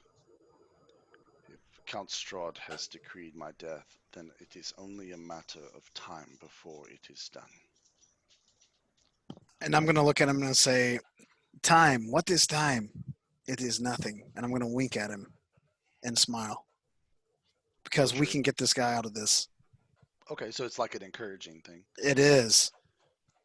So you will help me and my family. I'm going to look to Dr. Crawford and the rest of my party. I'm just going to kind of look at them and read their faces. What are you guys wearing right now? Do we want to help this guy out? Because he could potentially help us overthrow Strahd when the time comes. Or we're going to roll initiative in a few moments and with us having no spell slots and max HP. Yay! I'll just say if there's a child involved, there's no way we're letting a child be slaughtered anymore. I'd also like to remind you, out of character, I'd like to remind you guys that I don't think Irina and Ismark are ready. Well, Irina is ready to travel west yet. And we'd already agreed both with Irina and Ismark and Count Strahd, the guy who was able to almost kill us just by moving next to us in a bolt of lightning, that we would protect Irina Ismark. Exactly. Irina Indirovich, excuse me. And out of character, Doctor, there, we agreed to help get Irina to Vallaki, but we did not agree to assassinate or execute any burgomasters. Correct. I mean, yes. Strahd is the one that said what was going to happen. We did not say, yes, we will. That's awesome, and we will also be the hand that gets this done. Yeah, I agree with that, definitely. I just don't know if we can do anything really to escort Amal tonight if without giving up on Irina and Ismark. If we help Amal tonight by taking him up to Vallaki, like a rush, everybody go, we would be abandoning another thing we've already made a commitment to. I know. Out of character, but there's a way to do both. All right, so can the dark powers suggest Ismark to stay away? Maybe that's a question we ask. Can his dark powers help us suggest him to stay and run as Burgomaster, and then we go and try to get Irina out and do it all at once? So you're asking if the dark powers can help basically mind control this guy.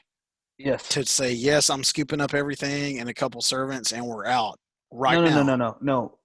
If we take him and his family and we go to Ismark and Irina, can the dark powers make Ismark stay and Irina go? The power of suggestion. Are you guys having this conversation in front of them all? No. This is out of character. So we're getting a little bit too much out of character then. Yeah. Okay. But you can have this conversation in whatever way you want in front of them too. So, look. Okay, go ahead. Let's retcon this because I like what you guys discussed, and I don't want to throw it in the trash can. Okay, sure. That he's over there, sort of like comforting Merva for a moment, and you guys are having like a whispered conversation among yourselves. Okay. Okay. So all that information's out there. You guys have touched base. So about to break. Go back to talking to him. Where are you guys at? Let's just go down the line. Okay. Dr. Crawford, start with you. What do you think we should do? Gentlemen, we're in a pickle here. If we take him west to Vallaki, we wouldn't be here to protect our previous commitment, or be prepared to take that previous commitment to Vallaki when the time comes.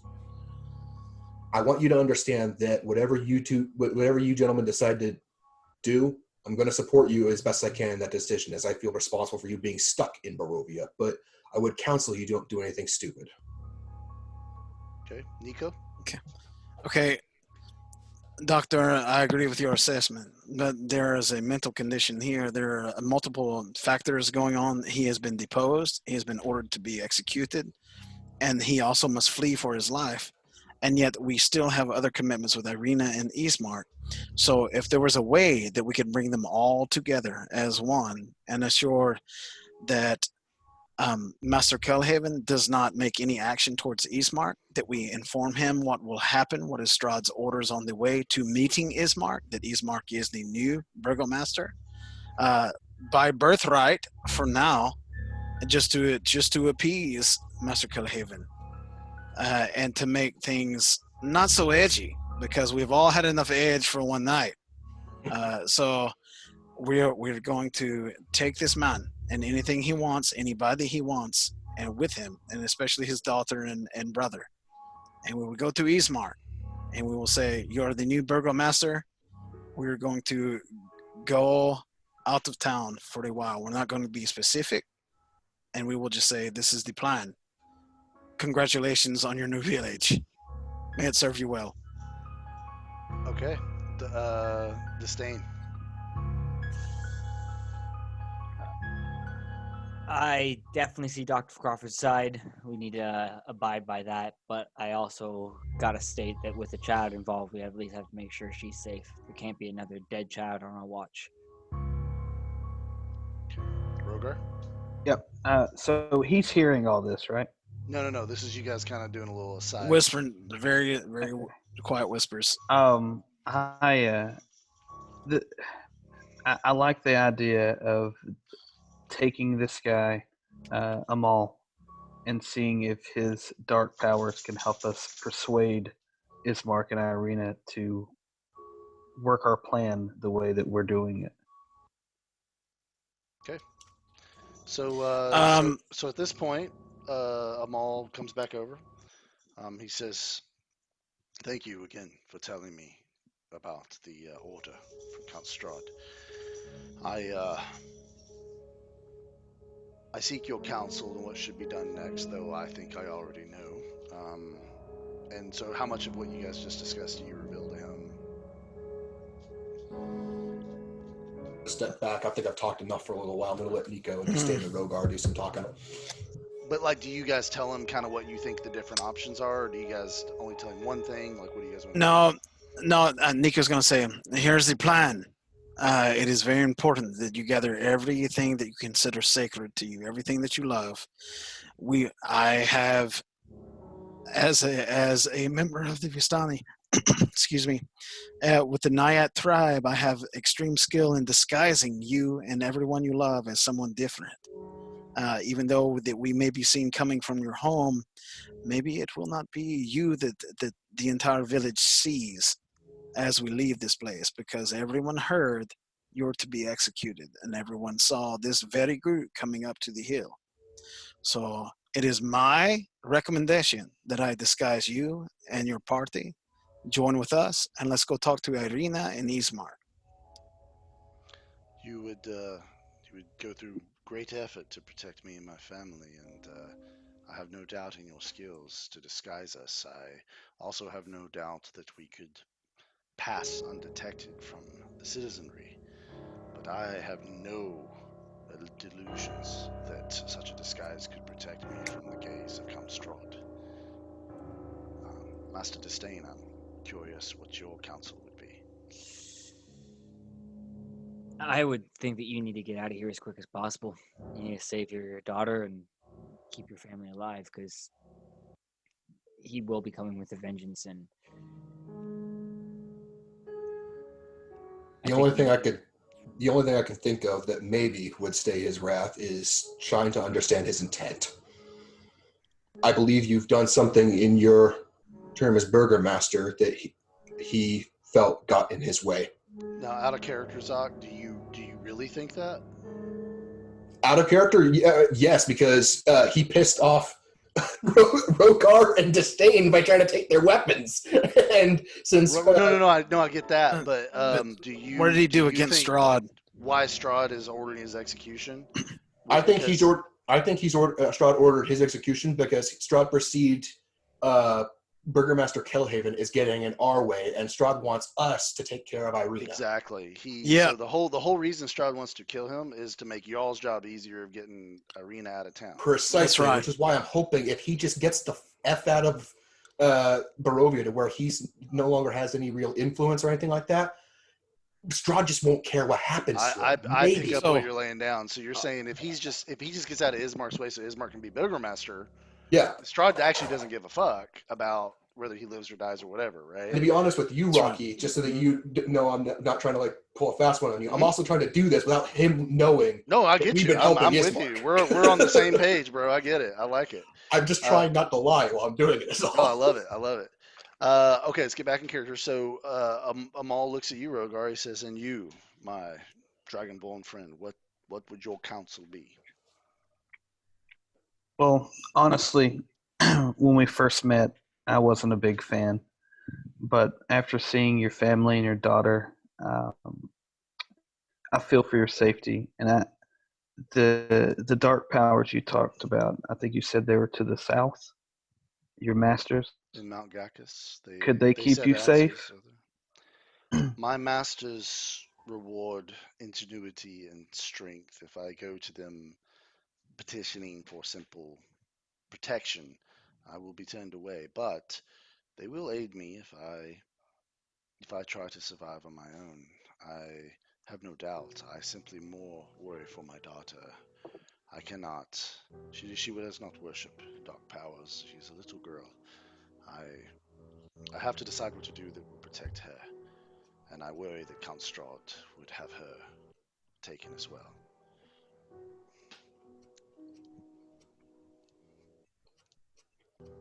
Something is on your mind, I can tell.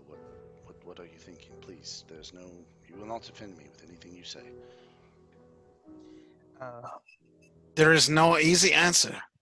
Your no, daughter and you are looking at a separation. Yes, I think you are right, my friend. The best that I Regardless of the can do, specifics of the plan, you are right. the best that I can offer is to take your daughter, hopefully with you by our side, to Madame Eva's caravan. She is camped by the lake, briefly west of here, and after we conduct our business there, and perhaps gain more insight, perhaps you can go south or anywhere on your own, and your daughter can remain in the custody of Madame Eva and the Vistani there. I see the wisdom in the course of action you suggest. Master Rhogar, was there something you were going to add? no, just mainly there's been enough children disappearing in the village. Um, we don't want to see anyone else disappear. You're here. Elizabeth must be protected at all costs. There's so much to consider. I think that there is a way to take elements of all of your plans and perhaps escape Count Strahd's wrath temporarily. If you were to convince Ismark Kolovich that I am dead, he is a good man. I believe he will not let harm fall to my family or estate. He would be Burgomaster, no doubt, in my death. If you can convince him I am dead, I can disappear into the shadows and take my time to figure out my next steps, knowing that my daughter is safe. But I would need a convincing advocate, someone who would make it known beyond a shadow of doubt that I am gone. And I look to you now, as friends perhaps. Would you deceive Ismark for me? Disdain, are you up to it? I am a shit liar. I have told many lies. I I will got- happily tell one more to save this entire group. Yes, but do you tell them well, Nico? Yes. Hey, were you not all just saying how great of a liar I am? And I'm gonna elbow Master Yeah, yeah. Kelhaven in the ribs. He's gonna go oof because he's already reeling. Yeah. Yes, we will. Well, then there's one question I have left for you hanging in the air before we all commit to this act of treachery that will save lives. Will you let me show you how to reach out to my masters? Just because you know how does not mean you have to. It will take me a few minutes to show you how to beckon them. Can you teach us how to do this without risking anyone's blood, without Yes, spilling any blood? yes. It is very little different than a prayer. So long as you stand in between us and the actual dark powers, I'm okay with this. Reach out to How them. long before they start appearing in our dreams? The dark powers, once you open yourself to them, they may choose to use your dreams as a way to communicate. They are old, and I do not fully understand what they even are, but they whisper truths, and these truths do lead to power. They don't have a burnt face and like claws for a hand. I don't think they're physical at all. Okay, great, because Freddy Krueger's not okay. Want to suck face? So Yeah, okay. mechanically, what he's offering to do is teach you guys an ability. Yeah, Yes. I'm in. Use once per Rogar's long in. rest. Okay. Nika's already said he's in. Let's get Rhogar, him. I'm in. Nico, Disdain. Yeah, I'm in. I'll Okay, learn it. Dr. I can't Crawford. guarantee I'll use it, but I'll learn it. Okay. So everybody gets an ability called Beckon the Dark Powers. All right. And Okay. as a bonus action, you can reach out to the dark powers of Barovia to ask a question or ask for aid. You said long rest? Long rest, once per long rest. And these powers do not always answer, but when they do, there is often a cost associated. I had a feeling.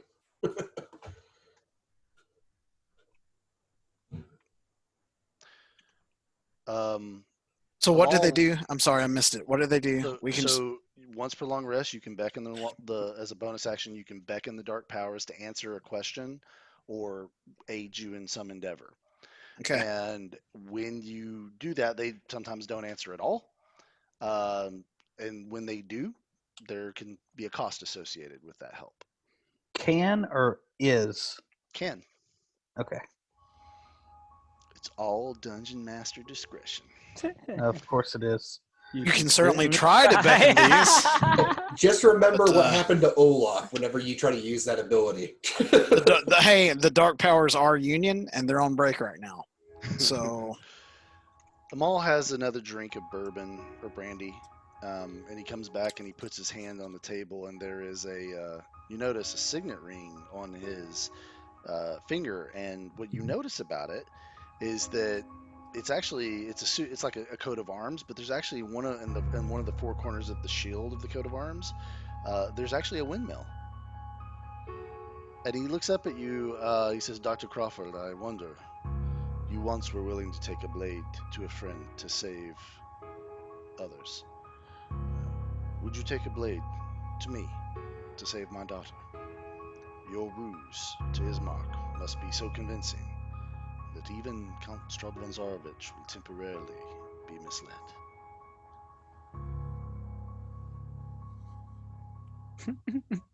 Oh, me, Crawford grumbles. Now, listen, I grumble. You stab. wow, dude, that's Oh, heavy. That is heavy. I want to make sure I'm not misunderstanding what you're implying here, Master Kelhaven.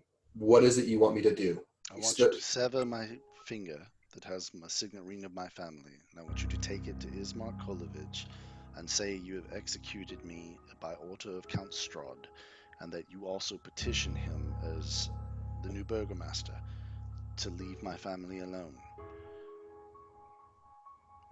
Yeah. Okay. I agree to your terms.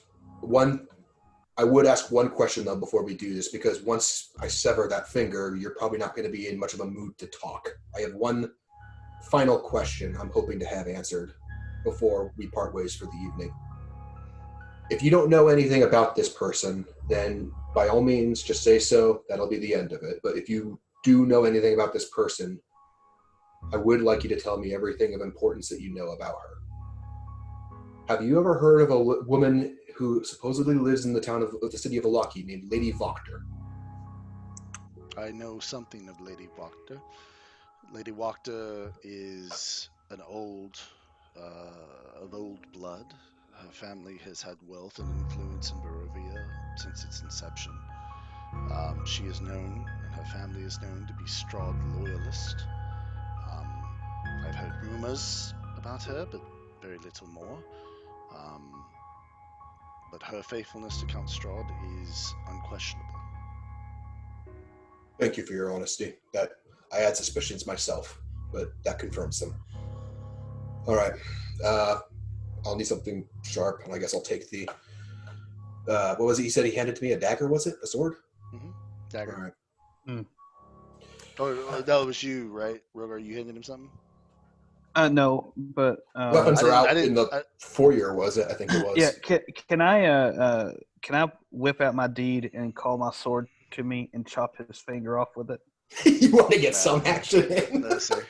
It's a little too Yeah, far but away for that. can Nico far away. That's cool, but no. can Nico unsling his instrument and actually ask Kelhaven to bite down on the leather strap? Yes, Yep. that's very smart. Yeah.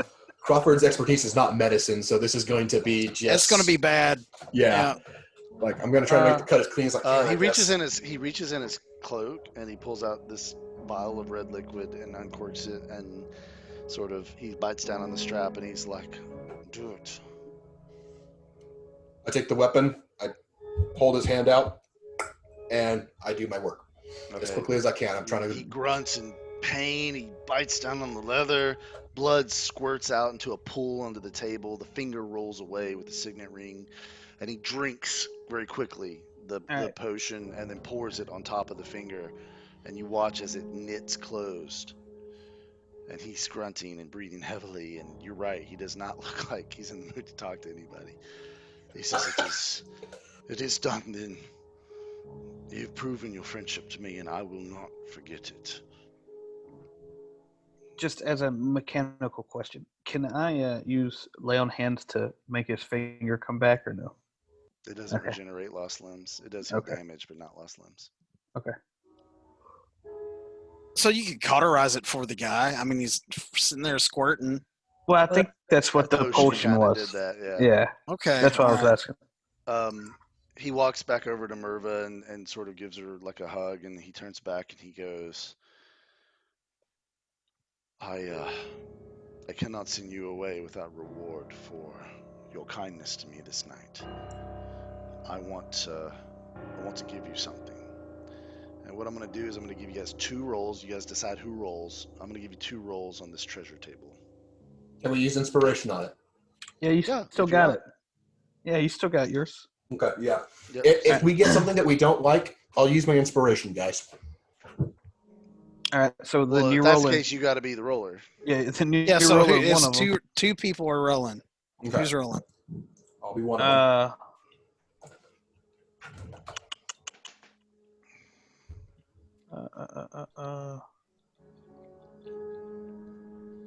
I'll be other one. I got lots of.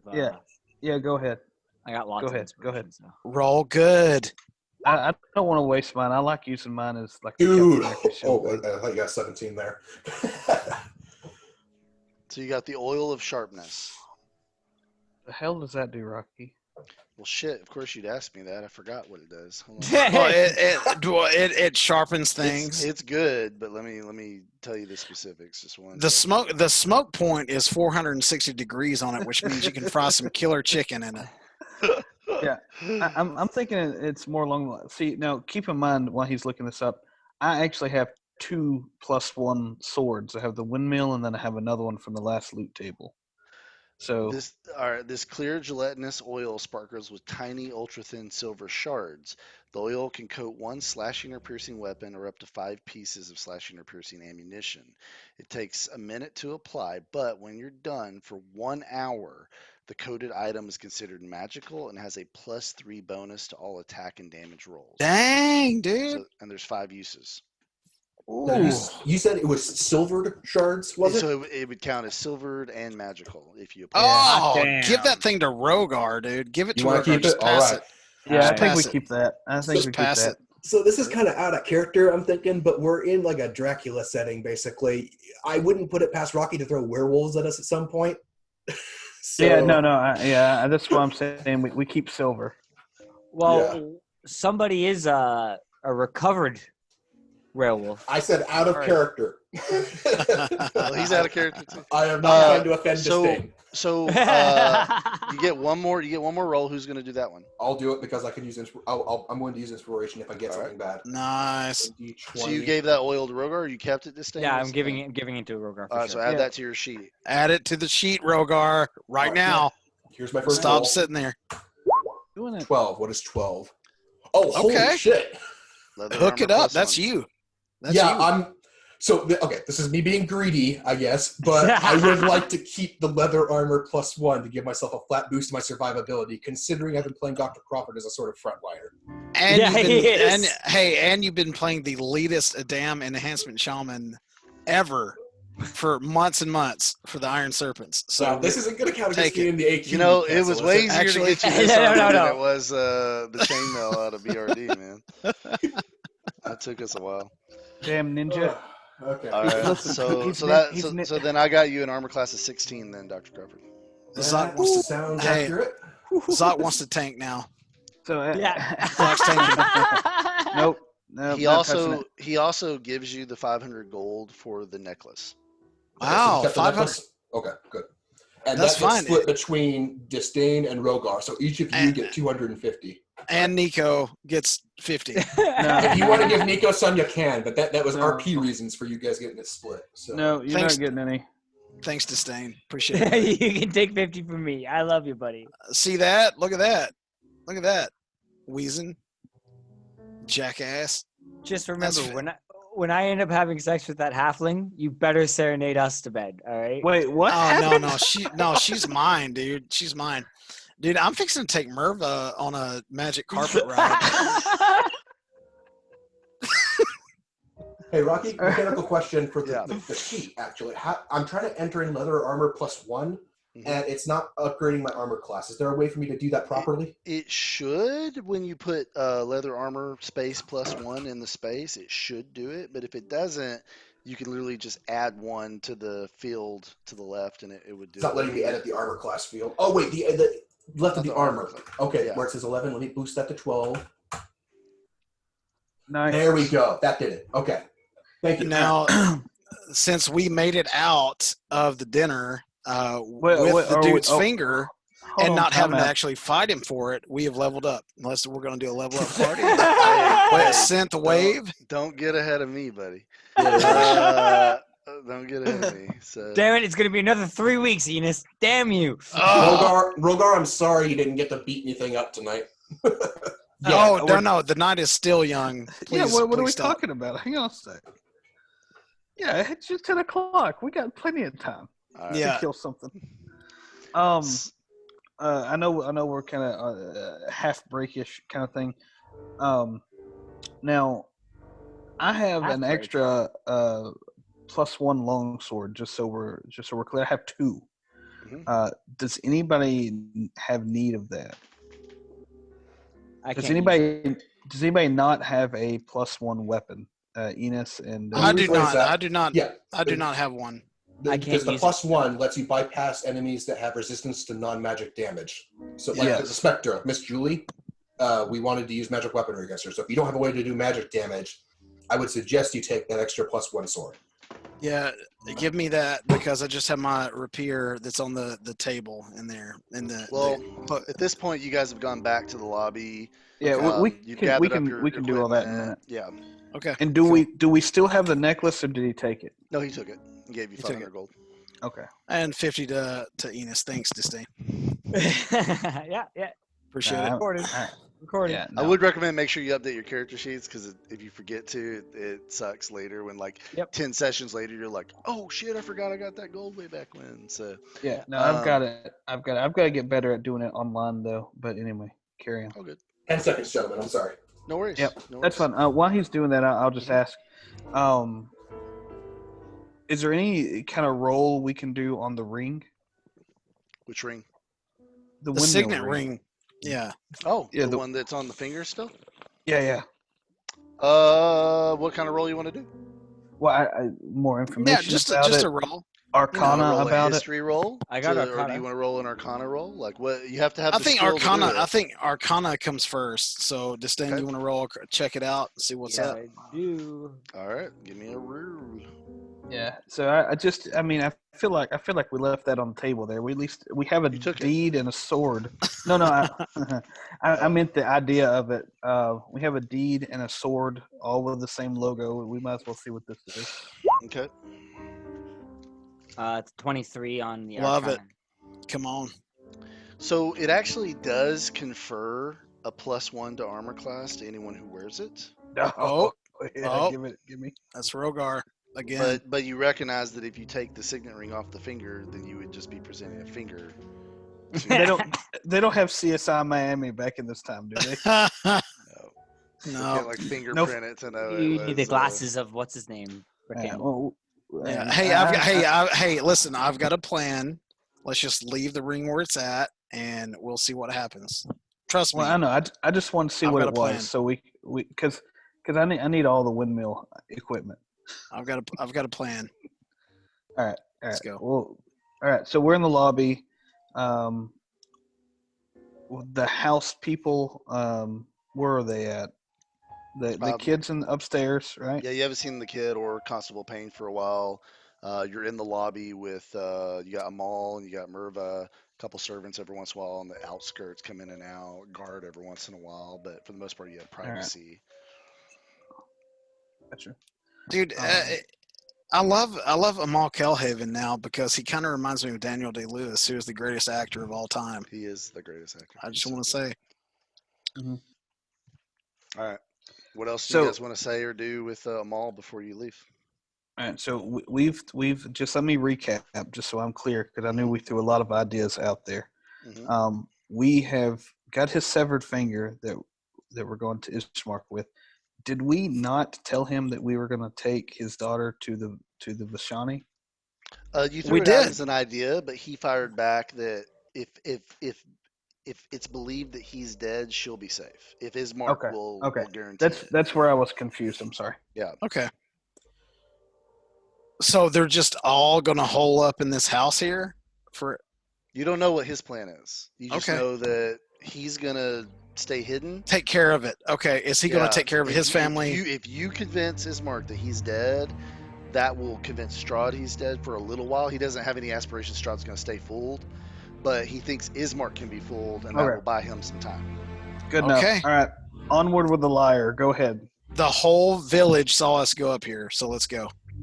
Yeah, Disdain, this entire plan kind of hinges on you passing that check. Yep. Out of character, I would strongly suggest you use inspiration on that one when it comes time to make the deception check. Absolutely. He's got it. It's fine. I've We're gonna got. be fine. It's all fine. If not, we'll kill him. We're fine. Let's go. Oh, he'll be his cinch. He'll be easy. All right, so you guys leave the Kelhaven estate after your dinner. Late night? Is it late at night? It is nighttime. You do kind of go backwards, right? You go back out and not through. No, you don't fight Olaf again. You guys go back outside. The moon is out. You go back into the Svalich woods. It's about a 25-minute walk through the woods. Anything you guys want to say in character to each other before you get to the village? Yeah, I'm gonna tell Disdain my plan. So I'm gonna say lead with the ring and the finger, and I will come in and persuade them with the bite marks on the strap that he went for one of us, and that my leather strap was the only thing that held back his vicious bite from infecting our party in his own defense. Okay, because the teeth That's marks right. are still there. Look at them. You No, can I see see the them. teeth marks there. I Do you see see them? Okay. I see them. So that is Nico's plan to persuade on top of your deception.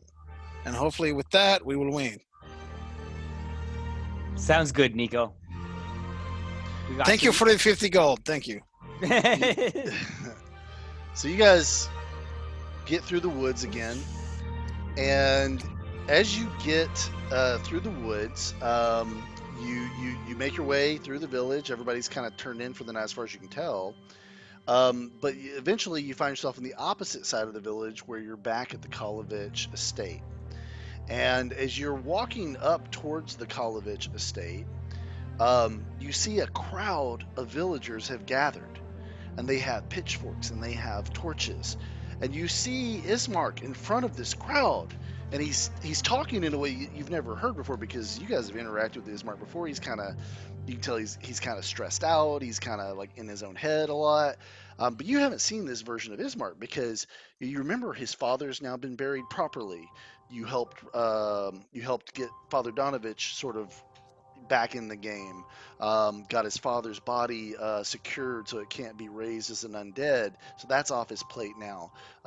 He's been, his rival has been declared not worthy to run the village, and everybody sort of knows that he's the next guy.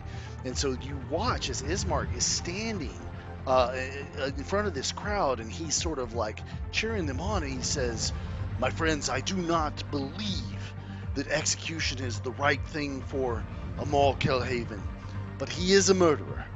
And our lord, Count Strahd, though everyone knows my family's issues with Count Strahd, he has decreed his execution, and he is the rightful lord of the land." And you can tell it's kind of hard for him to say this.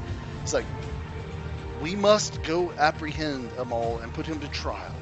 I will petition Lord Strahd for mercy, but if it remains that Count Strahd has decreed he is to be executed, it will be so. But we must go and take Amal into custody this night. Do you stand with me?" And everyone's like cheering, "Yes, Amal, yes, Amal," or "Yes, Ismark, yes, Ismark." And you notice too, standing in the crowd, a woman in very nice armor with a silver longsword. And as you're like, "Who is this girl?" And as you get closer, you realize it's actually Irina. She's not in her simple dress anymore, and she's wearing this stuff. And as you get closer, you see the symbol of the Morning Lord etched into the armor and into the sword. It's sheathed when you walk up to her, but she doesn't seem to be as jazzed as everybody else about what Ismark is saying. Irina, "Oh, Disdain, how are you?" good. What's happening? "Oh, Where did you get this armor?" so we buried Father at the chapel today, and his body was properly interned. Father Donovich gave me this armor. He said it came from a adventurer woman that came through Barovia several years ago, and she was a paladin of the Morning Lord. And he said that he feels the Morning Lord would want me to have it. So I put it on, and it feels very good, actually." You look good. Thank you. Oh, Are you okay? Is everyone in your party oh, we're okay? we're fine. We got some great news for Ismark. Izzy, and kind of catches his attention. She says, "Come here." And he breaks away from the crowd, and he walks up to you. He's got a little sweat beaded on his head, and he's breathing kind of heavy. He goes, "Hello, my friends. Exciting times we are living in, is it not?" Oh, it's And what a time to be alive, is he? He says, "I regret that Count Strahd, a man I do abhor, but he is the rightful lord. He has decreed that Amal is to be taken into custody." And Irina says, "Izzy, you cannot trust Strahd. His machinations. He's hurt me, and you can't trust him, even if it's to your benefit. Even though Father wanted you to be Burgomaster, don't let him use that against you. Show mercy, show temperance. It's what the Morning Lord would want." And Izzy says, "Irina, this is not something women should even worry about. This is politics." He goes, "These men understand, don't you?" well. To be honest with you, Ismark, I actually got some good news. And I reach over and I grab him on the shoulder, and I reach back, hoping that someone hands me this finger. Who's got the finger? Did we loot it? You guys Who left looted it the back finger? at the estate. I'm kidding. Dr. Crawford, you have it. Yeah, I hand it to him. And I reach over and I almost kind of just, oh, Okay. There you go. He says, This "This is very macabre. What is this?" this is Amal's finger. We have done you the diligence to make sure that you didn't have to have that blood in your hands. You and your sister, you've had way too much going on in your life. We just wanted to do you the diligence to show you how strong our party can be and how much of an ally we are. I would like you to roll a deception, sir.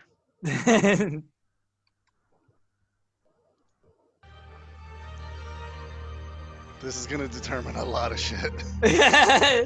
I'm rolling with inspiration, so.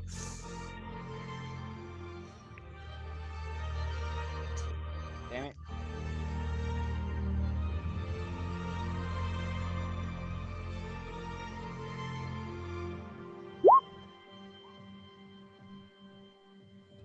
And you're gonna re-roll that one. Good choice. Come on, Disdain. Oh Jesus! How many more Got it? inspiration do you Do got? you have any more inspirations? I got 2 more inspirations, so Do you want to use them? yes, I do.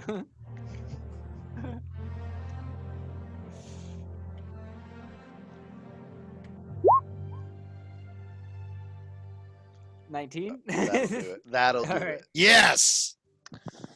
I can't believe this. You executed them all. I must let the people know. They'll go and burn his house down if I don't. This is huge.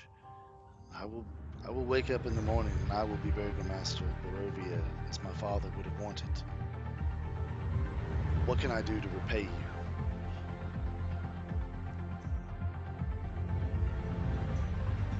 He has a family still up there. Would you be willing to just leave them in peace? Of course. Though his brother does have some things to answer for, he did apprehend the man that Amal had executed. I'm gonna jump in and say, I'm sorry.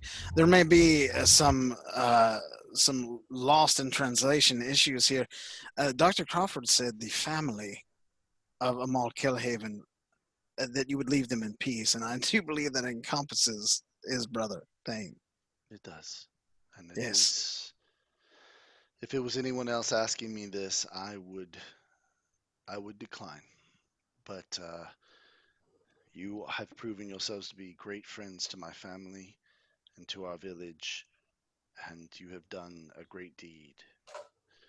I will pardon former Constable Payne, on the condition that he stays at his estate and sees to his family's affairs and does not involve himself in the politics of Barovia again.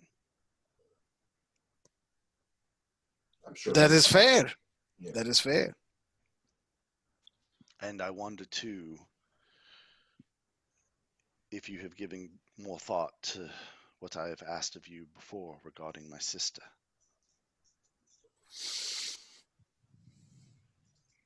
Will you take her from this village and protect her and get her to Vallaki and keep her from the clutches of Count Strahd? Crawford's From gonna the look looks at of you. it, she will be protecting us. We will be happy to take this honor. Oh, she laughs at that. She likes that.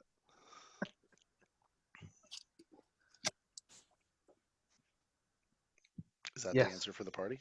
Yeah, let's Yes. go. Okay. So he goes and disperses the crowd. You guys go back to the house. Which are you guys intending to stay here or go back to the inn? Wherever My a bed is. This My is where the bed intent- is.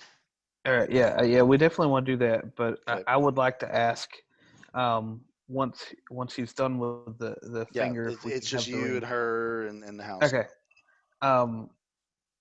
Since I have the sword and the deed with the same markings, would he mind if we took the windmill ring as well? Oh. Okay. Uh, so he says no, and he says Okay. you must understand. I have no personal interest in this item, but I believe I will have to prove to Count Strahd that his will has been carried out, and I would use this as the means to do so, if you would allow me. Fair enough. Okay, I won't let that lie. Okay. Fair Just give him enough. to Move on. PayPal it to us after. Yep. Just email I, it to us. All right. Anything else you guys want to talk about with Irina and Ismark? No, she okay. Just so we're clear, she's going with us. She's okay with this. If Ismark is happy and he is content, then Okay. she is willing to leave Barovia now that her father's buried. Okay. She does want to be safe, and she believes that Vasily and the paladin of Lathander can protect her in Balaki. okay, I'm gonna like massage Disdain's shoulder here, and I'm gonna kind of herd him over to us here, and I'm gonna say, look at this armor, brother. Look at how enchanted it is. It is enchanted, correct? And I'm gonna ask him to roll an Arcana on her armor and sword, I if would I can count do that that. as an inspiration as well, bardic Nah, inspiration. nice.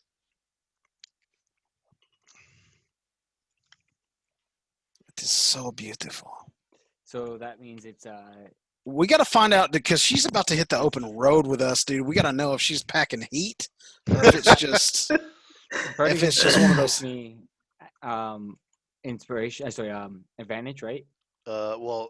So you add a d6 to your Yeah. d20 roll. Oh, okay. Yep. So you could Add do it. roll 1d6 plus 1d6, and Yep. it'll do it for you. Then plus your modifier. Perfect. I got that. Uh, 13. Here's what I'll give you. It is magical, but it's like Okay. a faith magic. And basically, the words that would activate the magic are words that have to be very specific. And so, if you don't know the words, you're not going to activate the magic. But it is magical. It's not a total counterfeit. Yeah. No, it's magical in nature. Okay. Cool. Alright. Perfect. That For me. sword looks like the Thundercat sword, and I'm gonna It have does actually. Did you have that play one as a kid? The I plastic. Yes, did. we all did. That thing I was did. fucking badass. It was. It still is. It still is Yeah. badass. I need to buy one off Amazon. I fucking Dude. just now remembered how much joy I got out of that as a kid. Dude, I use mine every day. Still Every got it. day, you wake up in the morning, you brush your teeth, you got your I get- Thundercat sword. Listen, my Jump on your intent is He-Man cat and go to work. my intent is to trade swords before this is over. I love it. I love it. Okay, here's the deal. You guys are Yep. going to get a long rest, Yeah, and baby. you're it. going to level up to level 5. 7. Oh, So I'm going to put some fun music on, and we're going to stop recording, and we're going to level you guys up. yes. All right, so we have successfully leveled you guys up to level 5. Looking pretty badass there. We got some new spells, some 3rd level slots. We got multi attack. Dr. Crawford, you probably had the most basic of upgrades there. Just I got the uncanny dodge. you got uncanny dodge, which is really good. So you guys wake up in the morning and you're at the Kolovich estate.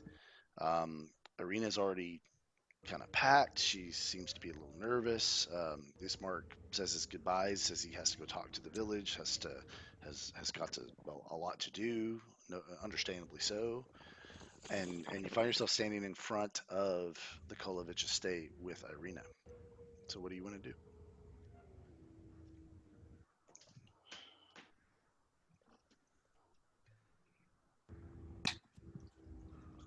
um,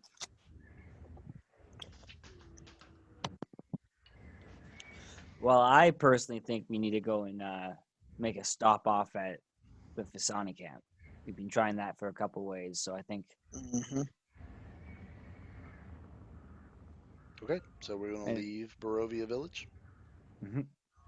head to the west. You guys wanna do Absolutely. anything before we go. Any stops at the shops? Anything? Nothing. Oh no. If I remember right, there wasn't really a lot at the little shop here, right? It had the basics of what was in the player's handbook and the supply Yeah, list. yeah. No, I want beefcake armor. So I want a car door. There you go. There you go. All right, so then that means you guys are going to kind of head out west from the village, and you you end up leaving the village again. It's morning time. It's still kind of gray in the sky. Um, Irina, as you guys are traveling, she takes one last look back at Barovia village and she says, "I've never really left the village before. I always intended to, but this is my first time leaving my home. I anyways, it doesn't matter. Father's dead, and Izzy's going to be very busy fulfilling his destiny. I suppose we should just get me to Valaki before Strahd finishes me." I'm gonna say I was just writing a song about this very journey, and I'm just gonna start playing a song. Okay, give me a performance roll. Sweet. It's gonna be a song that I was working on called Freebird. Rocky, this new sheet you sent me, it doesn't have any of the values on it. It just says NAN. So I'm gonna use my old sheet. NAN. So yeah, NAN. The F? Yeah, Okay. mine didn't either. So I don't know. Hold on, really? No, that's fine, dude. No, that was not my role. That was not my role. It wasn't. Well, we didn't see it, so no. Oh, dude, I just freaking botch it because I'm so nervous. NAM. So your performance roll is. Can you see it on my sheet? This is what I sent you. Yeah, I see it on yours. I don't know mine, but I mean, Swear. I had this happen last time, just kind of Yeah, real dude. quick. But didn't you just zoom in on it or something and it fixed it, or? Yes, when I sent it to my other computer to print, Uh-huh. it printed with all the numbers, but I can't Oh. see it with the numbers. So basically, what you're telling me is it's on y'all's janky Tennessee. Oh, is computers, it? not Is Yeah. that what it yeah, is? That's Oh, what is it that is. what it is? Yeah. Yeah. Yeah, that's what it is. Okay, all So right. you get to add a I mean- plus for it, buddy. All right, All I right. Well, what did. did you roll? So you Garbage. 9. Yeah, it doesn't. She makes me nervous. She makes me It nervous. doesn't really lift her out of her. Well, I was just writing a song. It was just beginning. Yeah, nothing negative. It doesn't do anything positive for her. So you guys travel on, and you travel on for a good, 6-7 hours out of the village, and it starts to get a little dark, a little stormy as you travel out. But you're otherwise not really accosted by anything. But while you guys stop for a little rest, Arena asks you. She says, "Do you think that I'm doomed? Do you think that there's anything that can really be done to protect me from someone like Strahd?"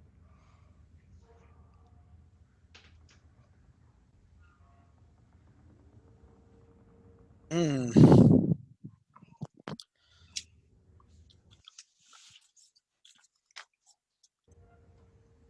Wow.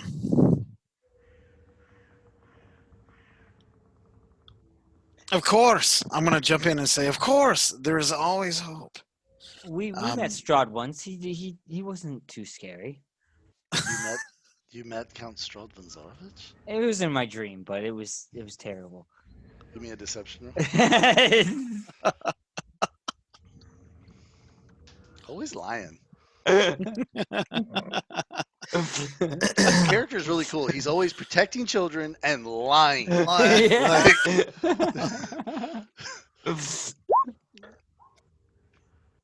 2030. Ooh, and sells it. She whispers in your ear. She goes, "I've seen him in my dreams as well." Well, Very we should serious. stop that. How would I stop it? Tinfoil hats. I don't know what you mean. What is this tinfoil you speak of? Does anybody want to say anything to her? Ask her anything on your journey?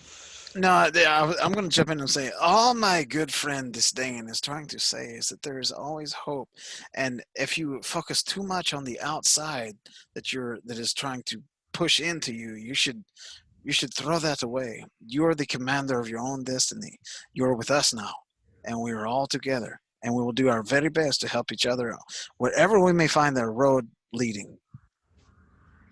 I really like that. I'm gonna let you give her a bardic inspiration Love that she it. can use whenever she feels like. Awesome. Um, thank you, Nico. These are true words. She goes, I must be brave right now. It's what Father would want, and I am not afraid of Strahd. But even if she says it, like it's not. Yeah, It's yeah. not She's true. still trying. Yeah, She's still trying to yeah. convince. So you guys go on a little bit. It starts to rain. It starts to get a little bit muddy, and you need to take shelter for just a little while, about an hour. But you keep going.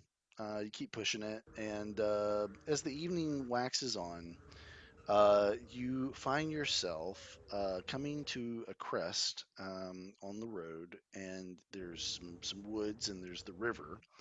Um, but you start to hear a little bit of music, Nico, and it's music that's very familiar to you. And as you peer through the woods, you see what looks to be a Vistani camp ahead. I'm gonna shout out to them. I'm like, "Come, my friends! I want you to meet my people. You will love them. I was just saying how wonderful they are. Let us go. It sounds like the Prastonata is just beginning." And Okay. I'm off. I'm gone.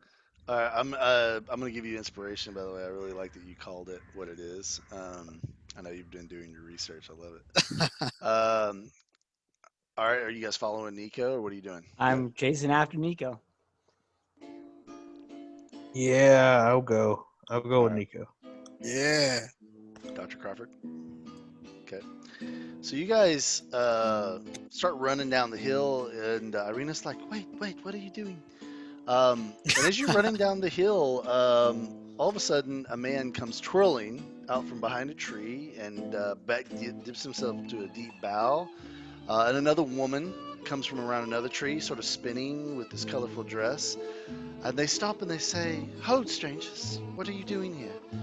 And the man says, he says, "Zonda, let me talk to them. You are not good with the words. You are better with the looks." He says, "I am Kojini, captain of Madame Eva's camp. Where are you going, strangers?" We are seeking that very person, Madame Eva. Is she here tonight?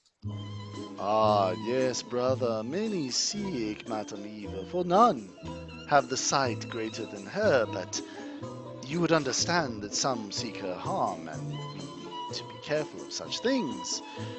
How do I know that your intentions this night are pure?" No. You have it all wrong. I'm Nico Tirada. I'm of the Bon Task. I'm the Naya tribe. I mean you no harm. These are my friends. We all just want to share in your fellowship tonight. Come on, have us as guests. "You would be guest in our camp this night. Well, I'm gonna need a persuasion roll, brah. Oh, if it is persuasion you seek, persuasion you shall have. But it's your people, so I'm gonna give you advantage too. Yay! I love it. So my persuasion is love it. Cool. Plus 100. That's pretty high. All right, let's do this. Why does it always roll when I bring this screen up? That's so weird. I don't know.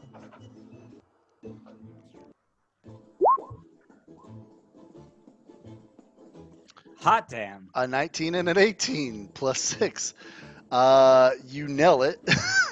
So he says, "Brother, you know I kid. You are family." And he comes up and he kisses you on each cheek and he hugs you, and she Absolutely. she comes up and she hugs you and pushes her boobs on you, and she's like, Oh, "Oh, it is a new cousin. We love our cousins." Oh, she goes, "And the cousin, you speak for the Georgios. They are safe to come into Madame Eva's camp."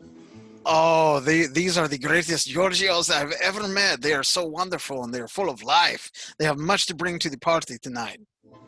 "Well, you have arrived on the night of our Prastanata. It will be wonderful to have you join us, brother. You know how to use that," he says. And he points to your musical instrument. Like, oh, I've played it a couple of times. I am still learning. "Brother, we all learn." He says, "Well, I say, Lunati, let us go." And he looks to all of you and he says, "It means let it be done." And he ushers you guys to come down into the camp. Unless anybody opposes, you enter the camp. Absolutely not. Let's And go. you what's interesting is you come out of the woods and you come down to the camp where the camp is on the river. You look up, and Castle Ravenloft is actually it's far up the mountain from where you are. But it's kind of like when you were at the chapel, right? Like you're there, but then it's way up the mountain and you can see it. But they don't seem to be paying any mind. They have a big bonfire going. You see all these very colorfully dressed Vistani children, old, elderly, everything in between. All of their carriages, which are actually called Vardos, they're all sort of circled around. There's one Vardo in particular that's very large and well decorated that everyone sort of seems to be staying away from, but everyone else seems to be they seem to be talking to each other, eating. They're passing around drinks. They're passing around food. You have multiple Vistani, male and female, all different ages, playing instruments. And Kajini runs forward, and he slides in front of the fire. And he does this towards the fire, and the fire suddenly turns purple and whirls up in the air. And he goes, "My people, we have wonderful news. We have a cousin from a far off land visiting us this night with his friends. Cousin, what is your name?" I am Nico Tirada at your service. And they all start clapping and cheering. And you look at some of the women; they're like, sort of like fanning and like winking at you. He says, "Nico tells me that he can use that instrument on his back. Nico, show the women that you know how to use your instrument." Oh man, put on the spot, dude. Okay, all right. So let me see what I've got here, real quick. Irina's with us, right? Who is? Irina? Yes. Oh yeah, she came.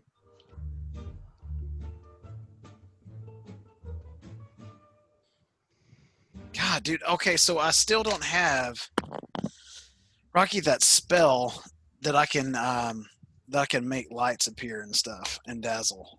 I don't.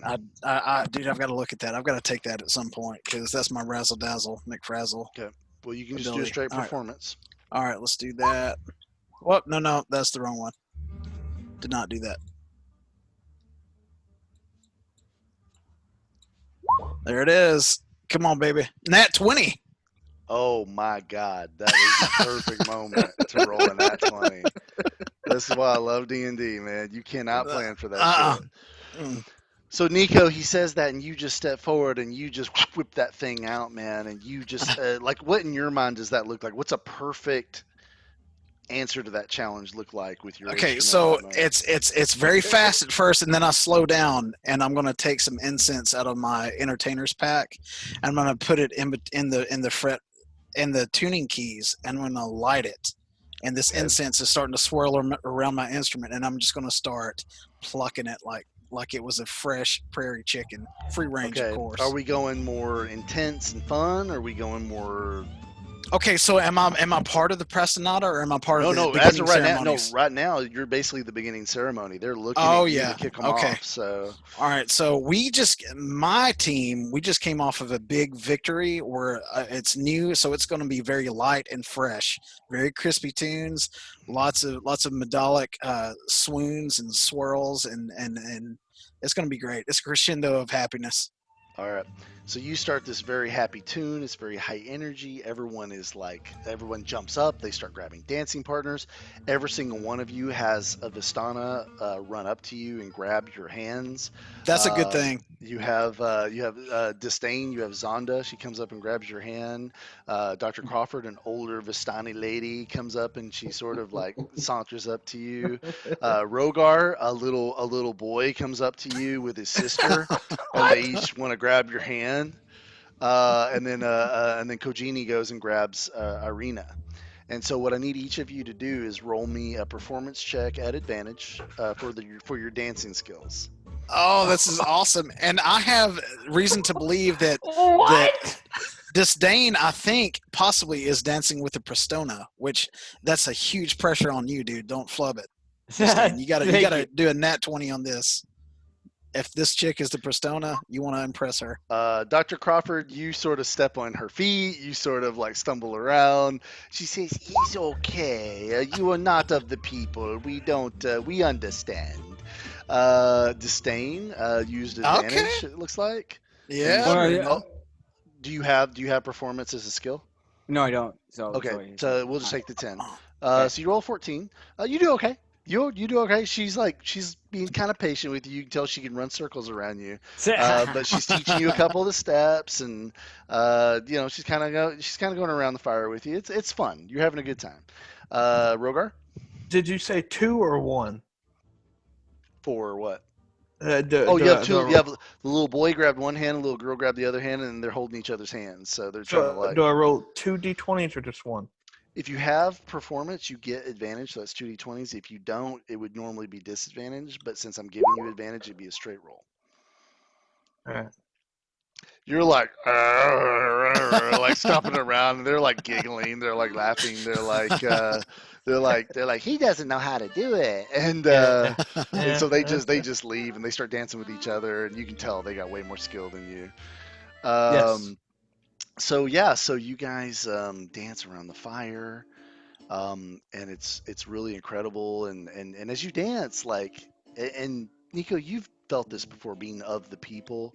There's a Mhm. magic to the music, and it's not just an emotional kind of psychological magic. It's an actual attachment to the weave of creation and the multiverse. And as you said before, it's also very deeply tied to the moon, which is out above you right now, and all of you are sort of feeling that. Even those of you that didn't dance very well, you're feeling that.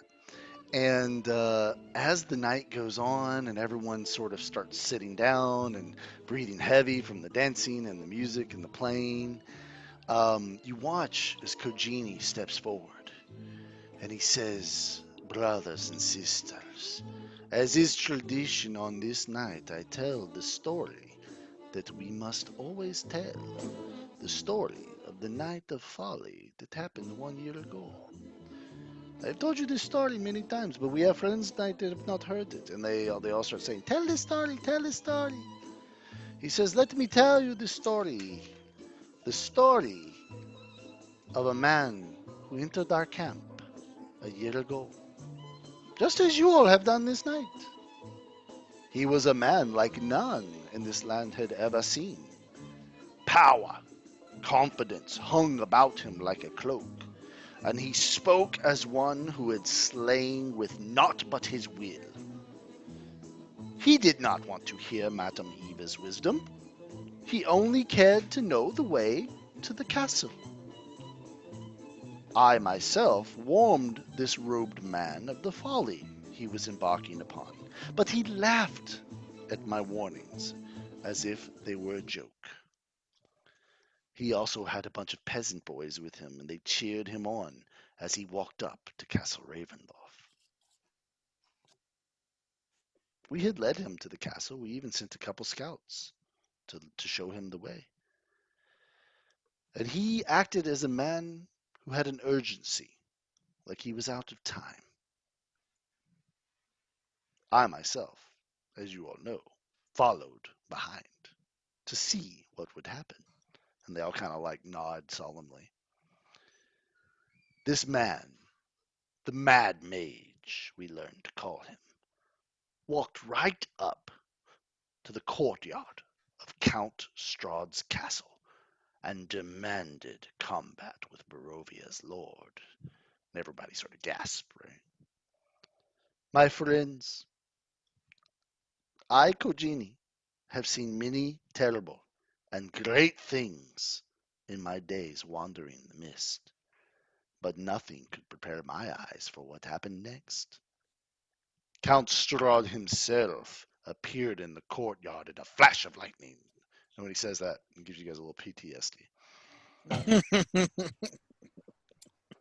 These boys from Barovia village scattered like sheep. Their rusted weapons clattered to the ground. But that mage, that mad mage, stood tall. The two men clashed in a match of arcana that no tale could ever do justice. Suffice it to say, lightning crashed and fire rained.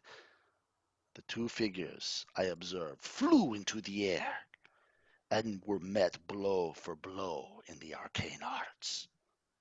Neither was willing to give ground to the other. But for the mad mage, it was all for naught.